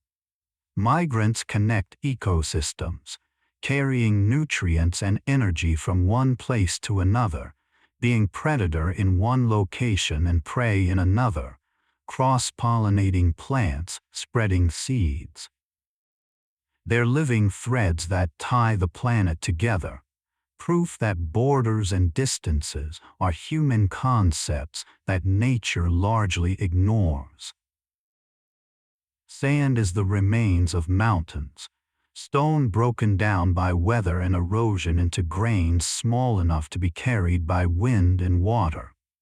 Each grain of sand started as part of a larger rock, perhaps granite from a mountain peak, perhaps coral from a reef, perhaps shell from a sea creature. Over time, carried by rivers to the sea, sorted by waves and currents, the grains end up on beaches or in deserts, accumulating into landscapes made of fragments. When you hold sand, you're holding time, holding the debris of ancient landscapes, mountains that no longer exist, rocks that have been traveling toward the ocean for millennia. Sand grains can be amazingly diverse. Under magnification, a beach reveals itself to be a collection of different minerals, colors, and shapes, each grain with its own history and composition. Some beaches have black sand from volcanic rock. Some have white sand from coral and shells. Some have pink sand from tiny red organisms. The beach is an archive, a collection of geological stories mixed together, constantly being sorted and resorted by waves, never still, never settled, always in motion. Bioluminescent bays exist in a few places around the world, where conditions are right for dinoflagellates, tiny organisms that produce light when disturbed. In these bays, moving through the water at night creates trails of blue-green light, a ghostly glow that follows your hand or the hull of a boat. Fish swimming beneath the surface appear as glowing torpedoes. Each splash creates a burst of light. The effect is otherworldly, as if the water itself is alive with electricity. These dinoflagellates produce light through a chemical reaction, likely as a defense mechanism, the sudden flash potentially startling predators or attracting larger predators to eat whatever disturbed the dinoflagellate. In bioluminescent bays where conditions are perfect, the concentration of these organisms is so high that every movement creates visible light, turning the water into a responsive medium that visualizes motion, that makes the invisible visible. Swimming in such water feels like swimming through stars, like becoming part of the night sky, boundaries between water and air and light dissolving into something dreamlike and magical. Ancient trees hold records of past climates in their rings, each year adding a new layer of growth, wider in favorable years with abundant water, narrower in drought years. Dendrochronologists can read these rings like pages in a book, dating events precisely, tracking climate variation year by year. Trees that died thousands of years ago, preserved in bogs or dry environments, can be cross-referenced with living trees, creating chronologies that reach back beyond written history. Through tree rings, scientists have dated ancient buildings, tracked volcanic eruptions through the growth disruptions they caused, identified years of drought that contributed to the collapse of civilizations. The tree doesn't intend to record this information. It's simply responding to its environment, growing as conditions allow, and the consequence is a document that can be read centuries later. The tree's struggle to survive, its response to weather and disaster in favorable seasons, becomes history written in wood, a text that requires no translation, only careful counting and measurement, each ring a year, each year a story. Cloud seed rain through the formation of ice crystals or through collision and coalescence of droplets. In cold clouds, ice crystals form around particles of dust or pollen, and these crystals grow by collecting water vapor, eventually becoming heavy enough to fall. As they fall into warmer air, they melt and become rain.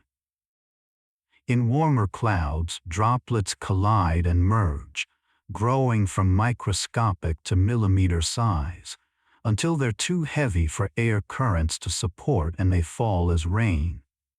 This means that rain has a journey, starting as invisible water vapor, condensing into visible cloud, organizing into droplets, growing, falling, transitioning from atmosphere to land.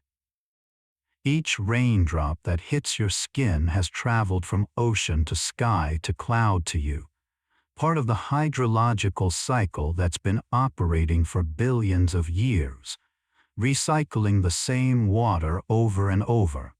The rain that falls today containing molecules that fell as rain on dinosaurs, that flowed in ancient rivers, that made up ancient seas.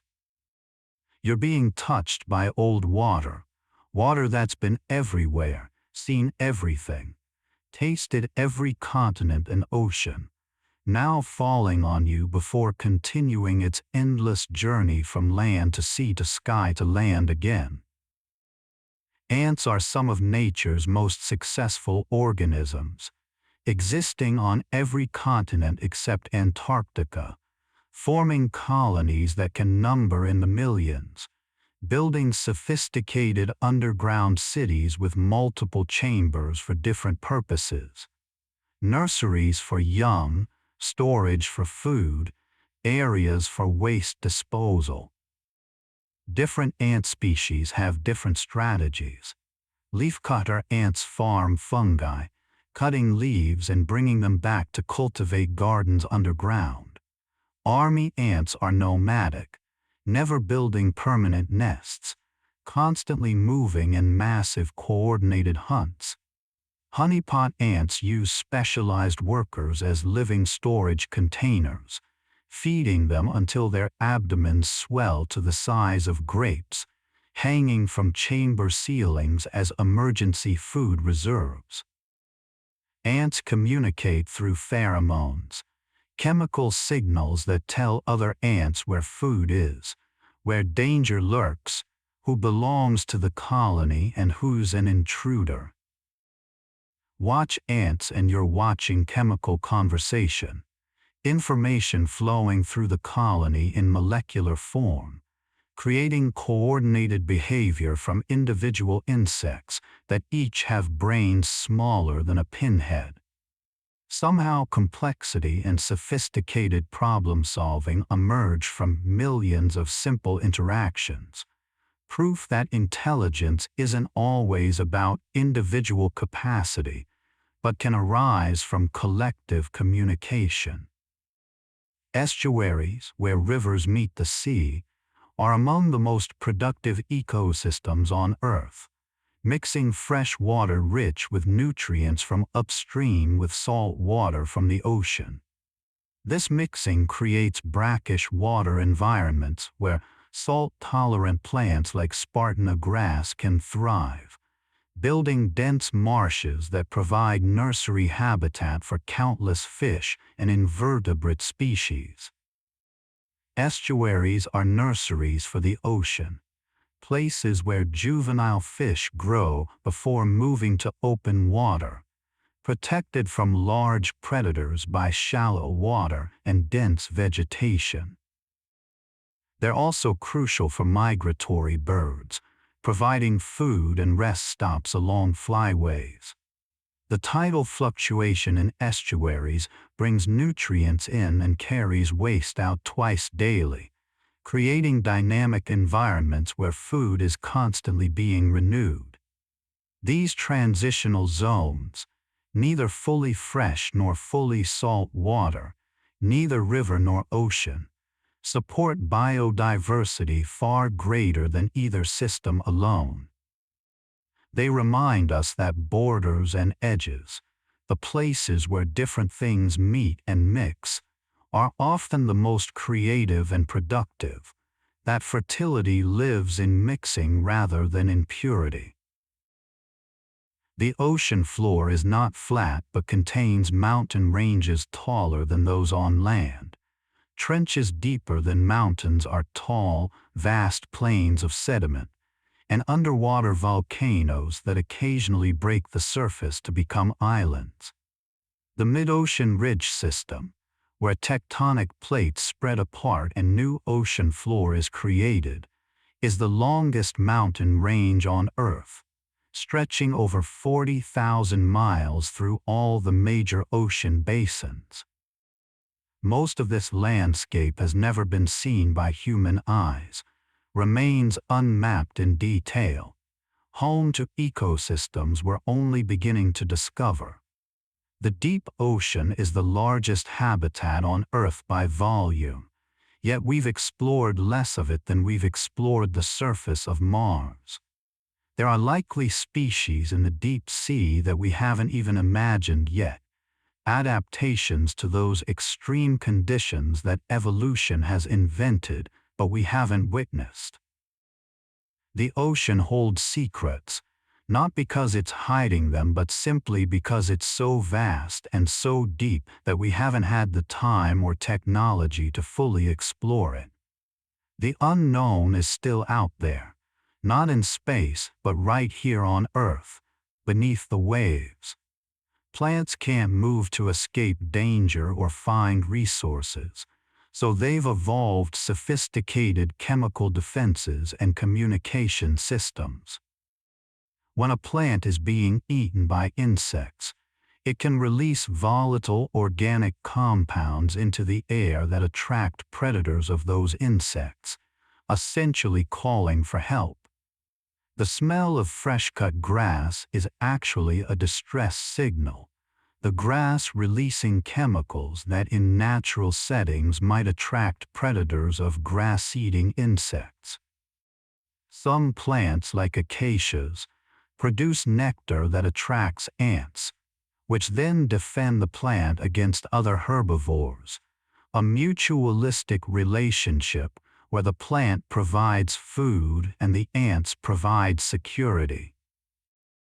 Plants can distinguish between mechanical damage and insect damage, responding differently to each. They can even distinguish between different types of insect attack and deploy different defensive chemicals accordingly. This means plants are monitoring their environment, processing information, making decisions about how to respond, all without a brain or nervous system. The intelligence might be chemical and slow compared to our neural processing, but it's intelligence nonetheless, problem-solving and adaptation happening in a different medium, at a different speed, but serving the same purpose: survival. Geysers are rare geological features, existing only where specific conditions align. Intense heat close to the surface, a reservoir of water, and a plumbing system of chambers and passages that allows pressure to build. Water percolates down into hot rock, heating until it's above the boiling point but held liquid by pressure. Eventually conditions reach a critical point and the water flashes to steam, erupting upward in a dramatic fountain of hot water and vapor.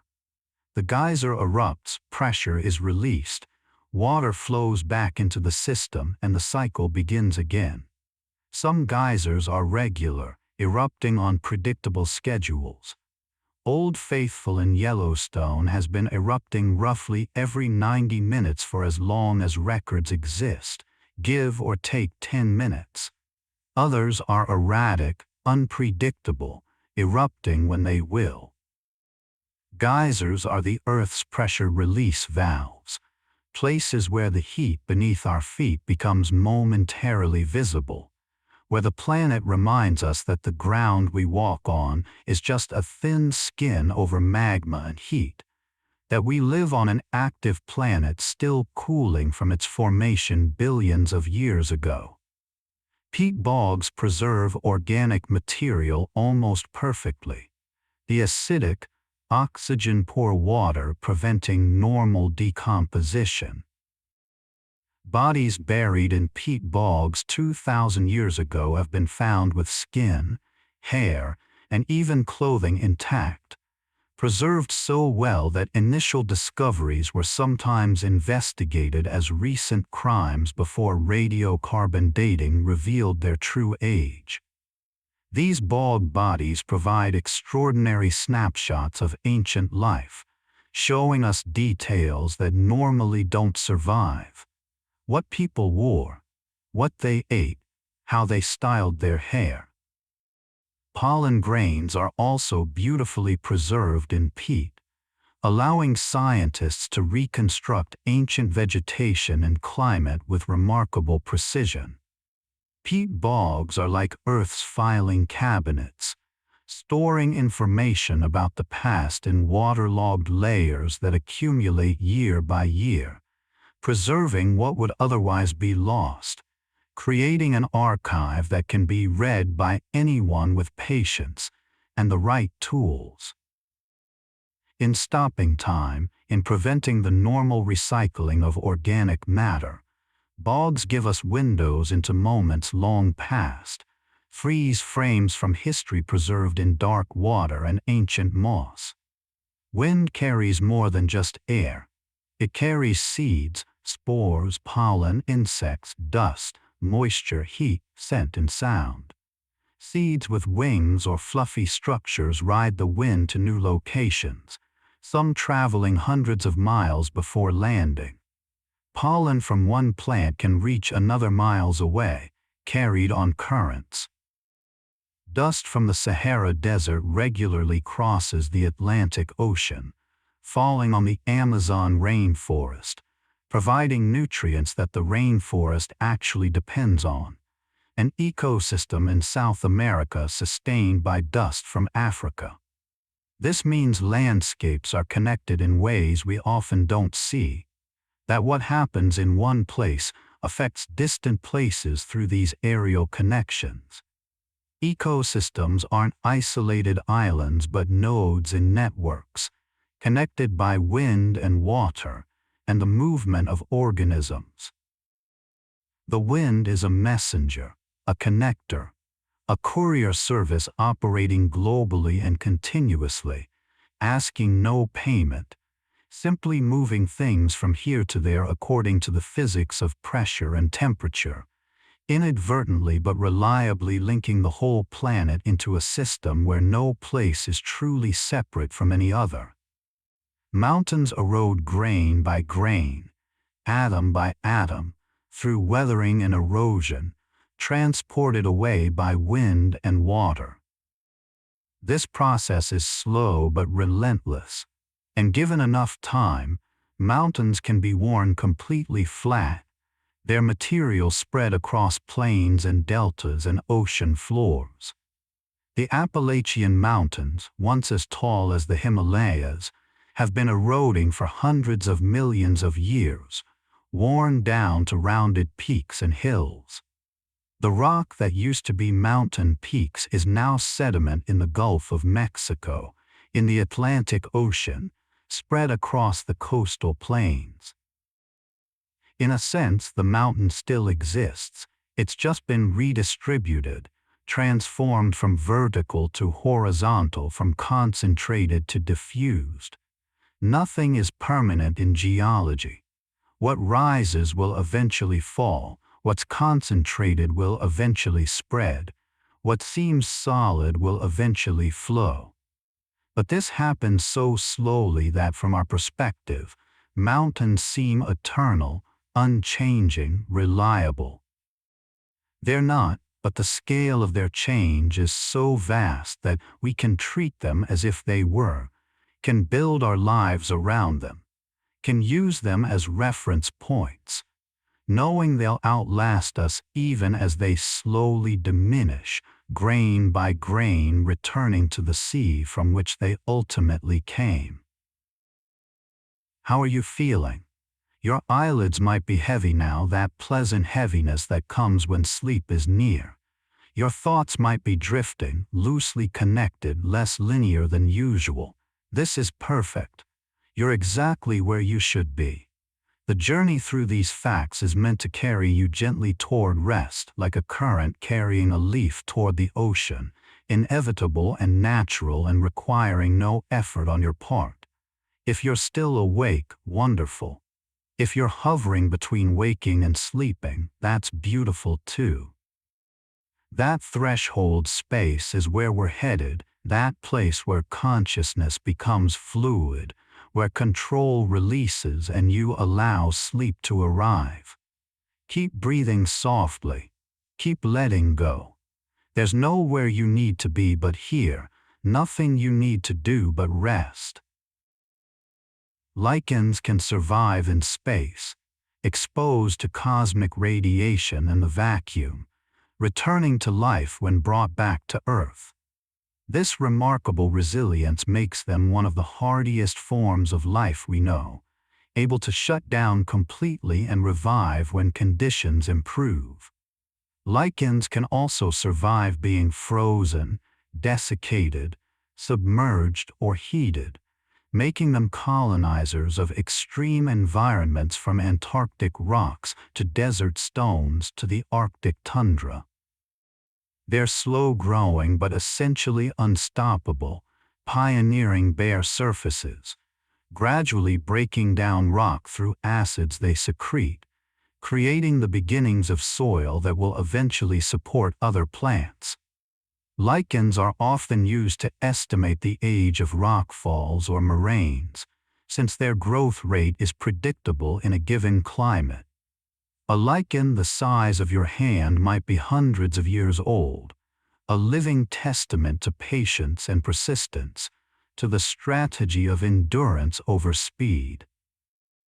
In a world that celebrates quick growth and rapid results, lichens remind us that there's another way. That slow and steady isn't just a cliché but an actual viable strategy proven over millions of years. The northern forests, the boreal forests or taiga that ring the Arctic, contain about 1/3 of all trees on Earth despite the harsh climate and short growing season. These forests of spruce, fir, pine, and larch cover enormous areas of Canada, Alaska, Scandinavia, and Russia, creating a band of green around the top of the world.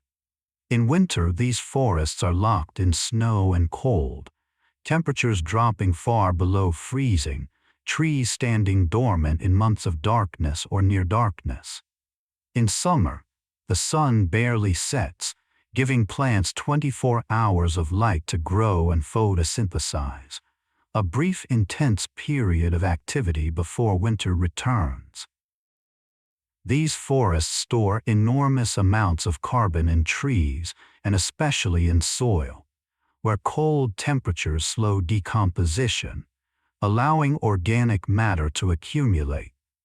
The forest floor in boreal regions can contain more carbon than the trees themselves, a reservoir of partially decomposed organic matter preserved by cold, a library of fallen needles and dead moss, and ancient roots slowly building depth over centuries. These forests are silent places much of the year, sound dampened by snow or simply absent in the cold stillness, a landscape of endurance and patience, of life persisting in conditions that seem barely survivable. Waterfalls are temporary features in geological time, rivers in the process of eroding away the rock that creates them. Every time water goes over a fall, it erodes the rock at the base a tiny amount, undermining the rock above, which eventually breaks away, and the waterfall gradually migrates upstream. Niagara Falls has migrated about 7 miles upstream since it formed about 12,000 years ago, at the end of the last ice age. Eventually, given enough time, the falls will erode all the way back to Lake Erie and will cease to exist as a waterfall, becoming instead a rapids or steep river section. This means every waterfall is in transition, in the process of erasing itself, existing in the space between creation and dissolution. The waterfall you see today is not the waterfall your great-grandchildren will see. It will have changed, moved, evolved. This sense of impermanence, that even seemingly permanent features are in flux, can be either unsettling or liberating depending on your perspective. Perhaps it's both, a reminder that change is built into the very rocks and water, that nothing ever truly stays the same no matter how solid it appears. Mushrooms are incredibly diverse, with estimates of over 1 million species, though only a small fraction have been catalogued and studied. Some mushrooms are edible and delicious. Some are deadly poisonous. Some are hallucinogenic. Some are medicinal. Some glow in the dark. Some are parasites. Some are decomposers. Some are symbionts. Mushrooms are the fruiting bodies of larger organisms, the mycelium, and they appear when conditions are right for reproduction, releasing millions of spores into the air to be carried by wind to new locations. A single mushroom can release billions of spores, though only a tiny fraction will land in suitable locations and germinate. Walking through a forest, you're breathing in mushroom spores with every breath, surrounded by invisible clouds of genetic potential, most of which will never develop but which ensure that some will find the right conditions and continue the species. Fungi are neither plants nor animals but their own kingdom of life, more closely related to animals than to plants, despite appearing plant-like. They represent a whole different strategy for living, neither photosynthesizing nor hunting, but absorbing nutrients from their surroundings, quietly recycling the dead, connecting the living, essential but often invisible. Rivers create oxbow lakes when they meander so much that a bend in the river eventually loops back on itself, and the river cuts through the narrow neck of land, bypassing the loop. The old loop becomes isolated, cut off from the main flow, forming a curved lake shaped like a bow or horseshoe. Over time, these oxbow lakes gradually fill with sediment and vegetation, becoming marshes and eventually dry land. But for decades or centuries they remain as evidence of the river's former path, crescent-shaped reminders that rivers are constantly reshaping their valleys. The river doesn't follow the same path year after year, but wanders back and forth across its floodplain, creating a dynamic landscape of channels, islands, oxbow lakes, sandbars, and wetlands. The river you see is just the current expression of water's path, not a permanent fixture but a temporary route that will shift and change and eventually move elsewhere. Accepting this fluidity, this natural tendency to meander and change, is essential to understanding rivers and living safely near them. We try to fix rivers in place with levees and channelization, but rivers want to move, and fighting that fundamental nature often creates more problems than it solves. The age of rocks can be determined through radiometric dating, measuring the decay of radioactive isotopes trapped in minerals.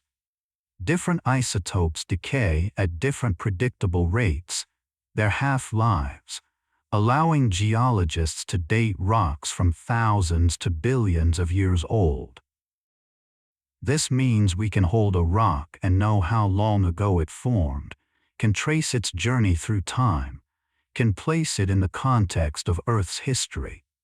Some rocks are older than 4 billion years, formed when Earth was young and still being bombarded by asteroids and comets. These ancient rocks carry within them the record of conditions we can barely imagine, temperatures and pressures and atmospheric compositions completely different from today. By studying rocks, we read Earth's autobiography, a story written in crystal structures and mineral compositions, in the arrangement of atoms and the decay of isotopes. The planet remembers its own history, carries it within itself, and given the right tools and knowledge, we can read that memory, can piece together the story of how oceans formed, how continents moved, how life began and evolved and sometimes nearly ended, all recorded in stone, waiting to be interpreted by anyone willing to learn the language. Owls fly almost silently, their wing feathers specially adapted to minimize sound. The leading edge of their primary feathers has a comb-like structure that breaks up air turbulence, and the trailing edge has soft fringes that reduce noise further. This allows owls to approach prey without being heard, an enormous advantage when hunting animals that rely on their hearing to detect danger. The silence of owl flight is so effective that even prey with excellent hearing often don't notice the owl until it's too late. This silence serves another purpose too. It allows the owl to hear better while flying, listening for the tiny sounds of mice or voles moving through grass or under snow. The owl is simultaneously nearly invisible auditorily, while maximizing its own ability to hear, a perfect adaptation for nighttime hunting. Watching an owl fly past you is an eerie experience. This relatively large bird glides by close enough to touch, and you hear nothing, no wing beats, no air displacement, just silent passage, as if the bird is somehow outside the normal rules of physics that make moving things noisy. Beaches are constantly changing, shaped by waves and currents and wind. The beach you visit this summer is not quite the same beach that was there last summer. Sand has been moved, sorted, deposited, and removed by winter storms and summer calm. Some beaches lose sand in winter when storm waves are large and powerful, carrying sand offshore, then gain it back in summer when gentler waves gradually return sand to the beach. This seasonal breathing, this expansion and contraction of the beach, is natural and healthy, though it can seem alarming to people who want beaches to stay constant. Sand moves along coastlines too, carried by longshore currents, sometimes traveling dozens of miles from where it entered the ocean. Trying to hold a beach in place, to prevent this natural movement, often creates problems downstream where sand is no longer arriving. Beaches teach us about impermanence, about systems that are healthy precisely because they're dynamic, about the importance of accepting change as part of the natural order rather than something to be prevented or controlled. Earthquakes remind us that the ground beneath our feet is not as solid as we imagine, that we live on a planet with a hot, partially molten interior, tectonic plates drifting and colliding and sliding past each other at speeds measured in centimeters per year. Most of the time we don't notice this motion. It's too slow, too steady, absorbed in ductile deformation deep in the earth. But sometimes friction locks sections of fault together, stress builds for decades or centuries, and suddenly releases in seconds or minutes of violent shaking. Earthquakes don't create energy. They release energy that was already there, stored in rocks bent and compressed by tectonic motion. The earthquake is the moment of release, the settlement of an imbalance, the earth adjusting to strains that had become unsustainable. After an earthquake, the landscape may be visibly changed, faults offset, ground uplifted or dropped, and the process of building stress begins again. Living with earthquakes means accepting uncertainty, accepting that the ground might move suddenly, unpredictably, and that this is not a malfunction but simply how a living planet operates. Morning glories and other flowers track the sun across the sky, a behavior called heliotropism, their blooms or leaves following the sun's path from east to west during the day. At night, they often reset, turning back to face east so they're ready for sunrise. This sun tracking increases the flower's temperature, which attracts more pollinators, and in the case of Arctic species, can significantly speed up seed development in the short growing season. The mechanism involves differential growth rates on opposite sides of the stem, cells on the shaded side growing faster and causing the plant to bend toward light. This is active behavior, the plant responding to its environment, optimizing its position for maximum advantage, all without muscles or nervous system or conscious intent. It's a good reminder that behavior isn't unique to animals, that response to environment, that solving problems and adapting in real time happens throughout the living world, just using different mechanisms. The morning glory turning to follow the sun is every bit as purposeful as a bird turning its head to track a sound. The underlying biology differs, but the functional result is the same. Compost is a way of accelerating the natural decomposition process that happens on forest floors, creating rich soil amendment from organic waste. Composting requires the right mix of carbon-rich brown materials like dead leaves and nitrogen-rich green materials like food scraps, along with moisture and oxygen.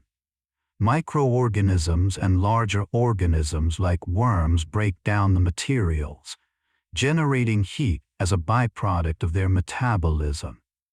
A well-maintained compost pile can reach internal temperatures of over 140 degrees Fahrenheit, hot enough to kill weed seeds and pathogens. Over weeks or months, depending on conditions and management, the original materials transform into dark, crumbly, sweet-smelling compost that looks and acts nothing like the waste that went in. This is decomposition as transformation, death becoming the foundation for new growth, waste becoming resource.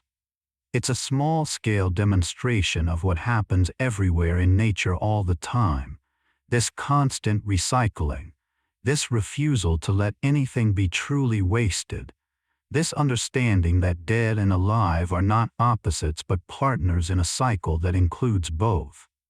Coral reefs take thousands of years to build but can be damaged in hours by hurricanes, warming water, or human activity. The coral animal is tiny, a polyp no bigger than a pencil eraser, living in a symbiotic relationship with algae that live in its tissues and provide food through photosynthesis. The polyp secretes calcium carbonate, creating a protective cup around itself.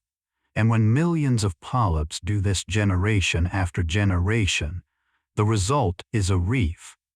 Reefs are among the most biodiverse ecosystems on Earth, supporting thousands of species in a relatively small area. They're nurseries for fish, breakwaters that protect coastlines, sources of livelihood for millions of people.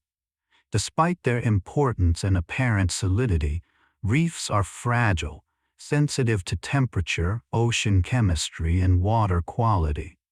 When stressed, corals expel their symbiotic algae, losing their color and primary food source, a phenomenon called bleaching.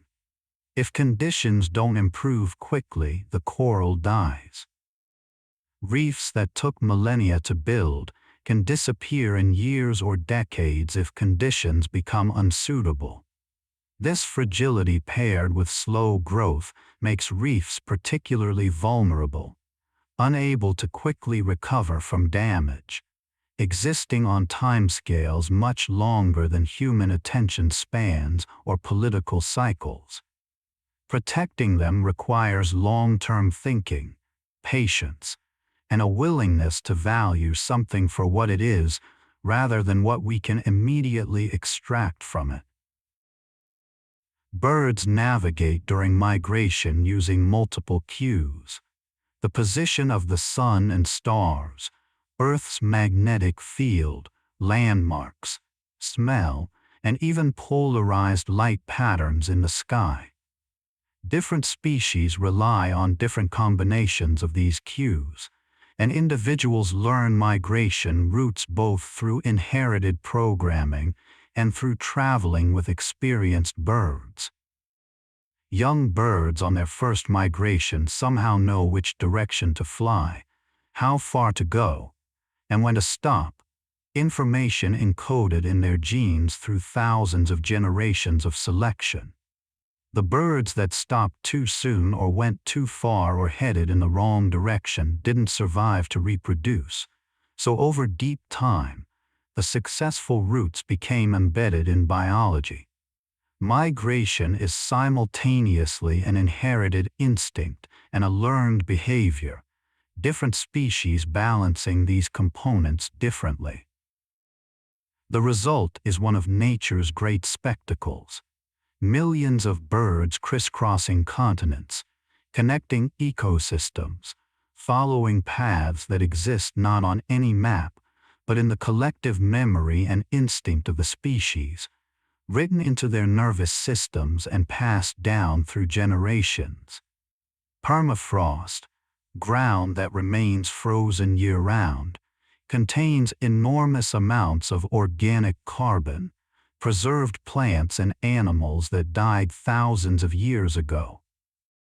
As long as this material stays frozen, it's stable, but when permafrost thaws, microorganisms can begin decomposing the organic matter, releasing carbon dioxide and methane into the atmosphere. Permafrost covers vast areas of the Arctic, and it's beginning to thaw in many regions as climate warms, creating a feedback loop. Warming thaws permafrost, releasing greenhouse gases, which causes more warming, which thaws more permafrost.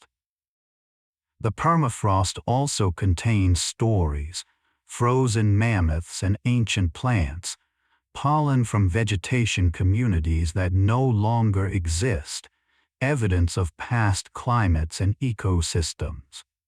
It's a freezer preserving the past, and as it thaws, we're both losing that archive and releasing what was stored in it. The permafrost reminds us that Earth's systems have inertia, that changes can trigger cascades, that actions have consequences that might not appear immediately but will eventually manifest, sometimes in unexpected ways. Seeds are packages of potential, containing everything needed to begin a new plant. A tiny embryo stored food to fuel initial growth and a protective coat. Some seeds are designed to be eaten, their coats able to pass through animal digestive systems, the seed dispersed far from the parent plant and deposited with a convenient package of fertilizer. Other seeds have wings or parachutes and ride the wind. Some stick to fur or clothing, hitchhiking to new locations. Some are ballistic, ejected forcibly from seed pods.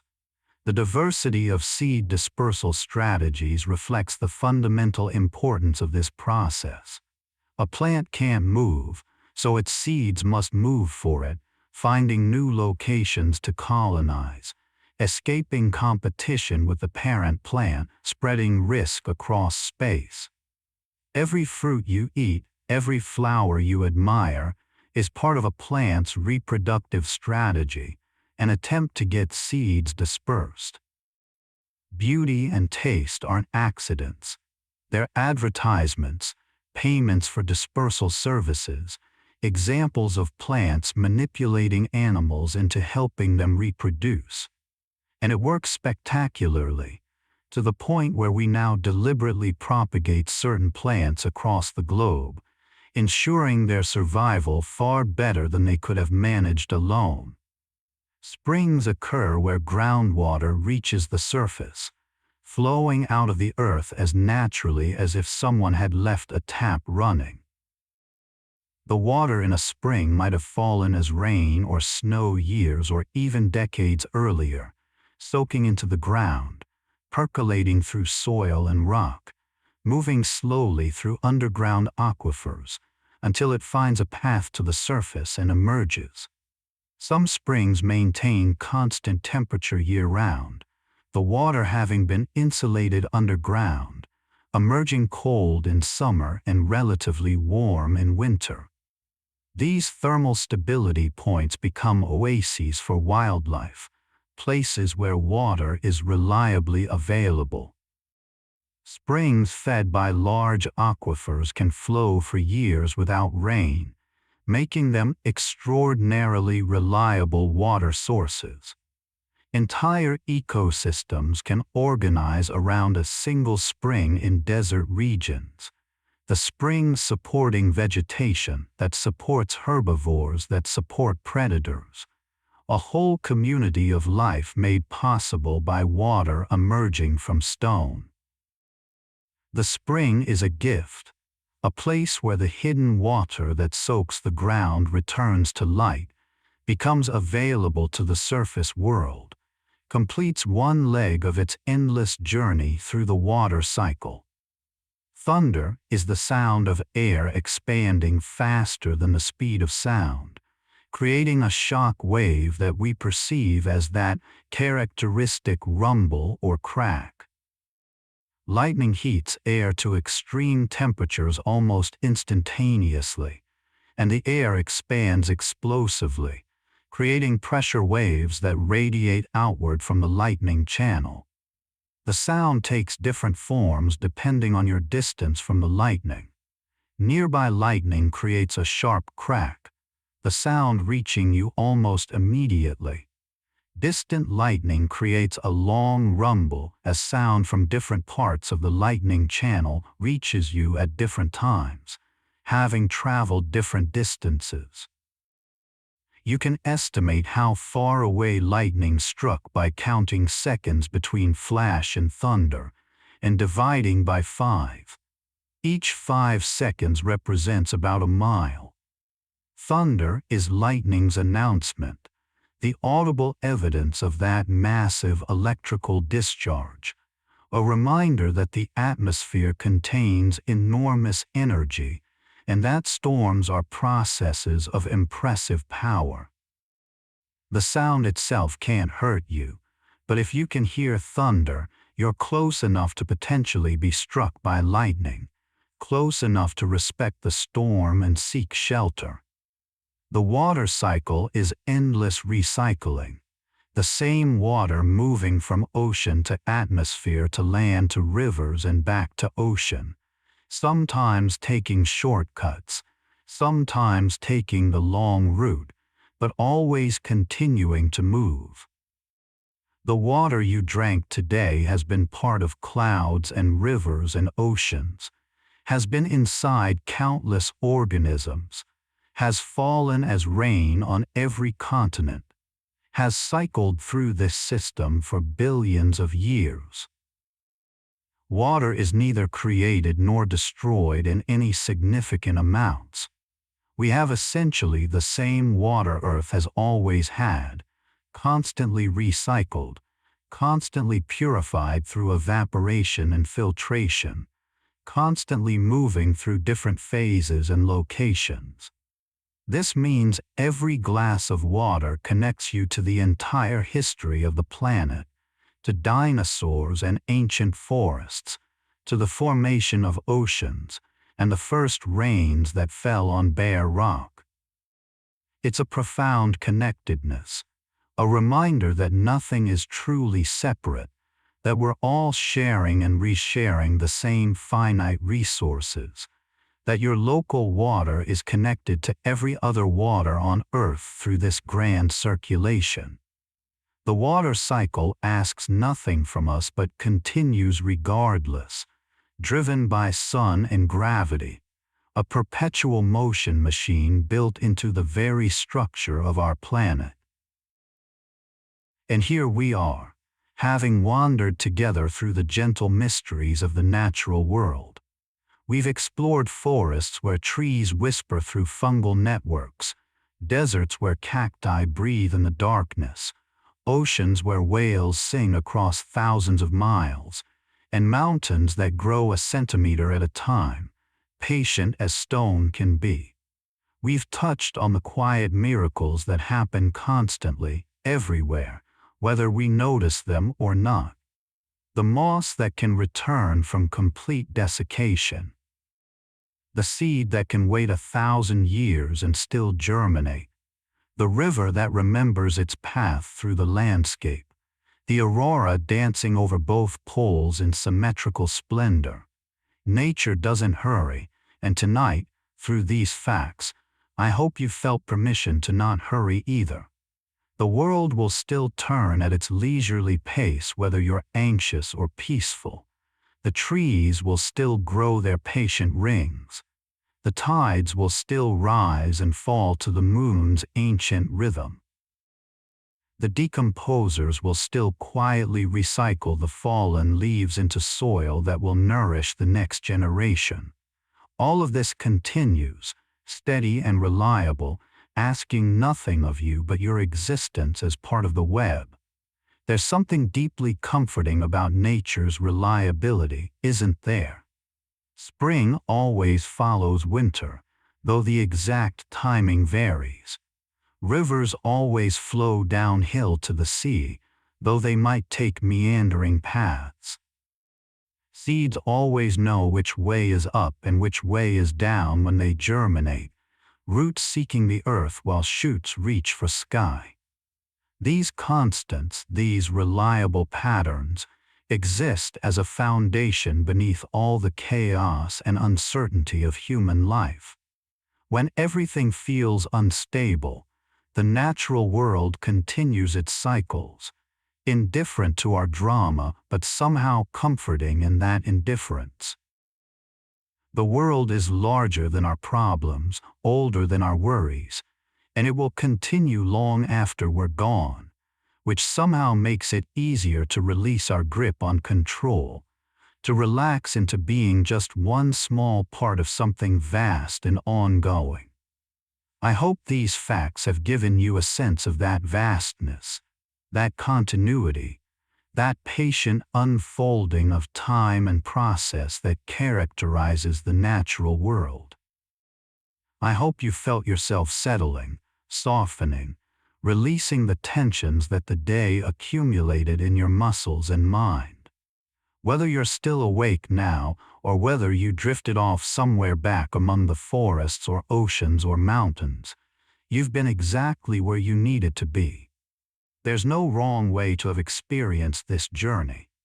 If you found these facts soothing, if this gentle exploration of nature helped you relax, I'd be grateful if you'd subscribe to the channel and turn on notifications. It helps others find their way here to this quiet corner of the internet where we can all rest together. Leave a like if you're so inclined, or share this with someone you think might need a peaceful night's sleep. And if you have suggestions for future topics you'd like to explore as you drift toward sleep, leave them in the comments. I read them all, and your ideas help shape what we explore together. But for now, for tonight, just rest. Let your body be heavy. Let your mind be quiet. Let nature's patience become your patience, its rhythms become your rhythms. Somewhere right now, a tree is growing in darkness, adding molecules to its structure one by one. Somewhere a river is carrying a grain of sand 1 inch closer to the ocean. Somewhere moss is waiting for rain. And here now, you can simply be breathing quietly, held by the same earth that holds the trees and rivers and moss, part of the great web of life that connects everything, resting in the knowledge that you belong here, that you're exactly where you should be.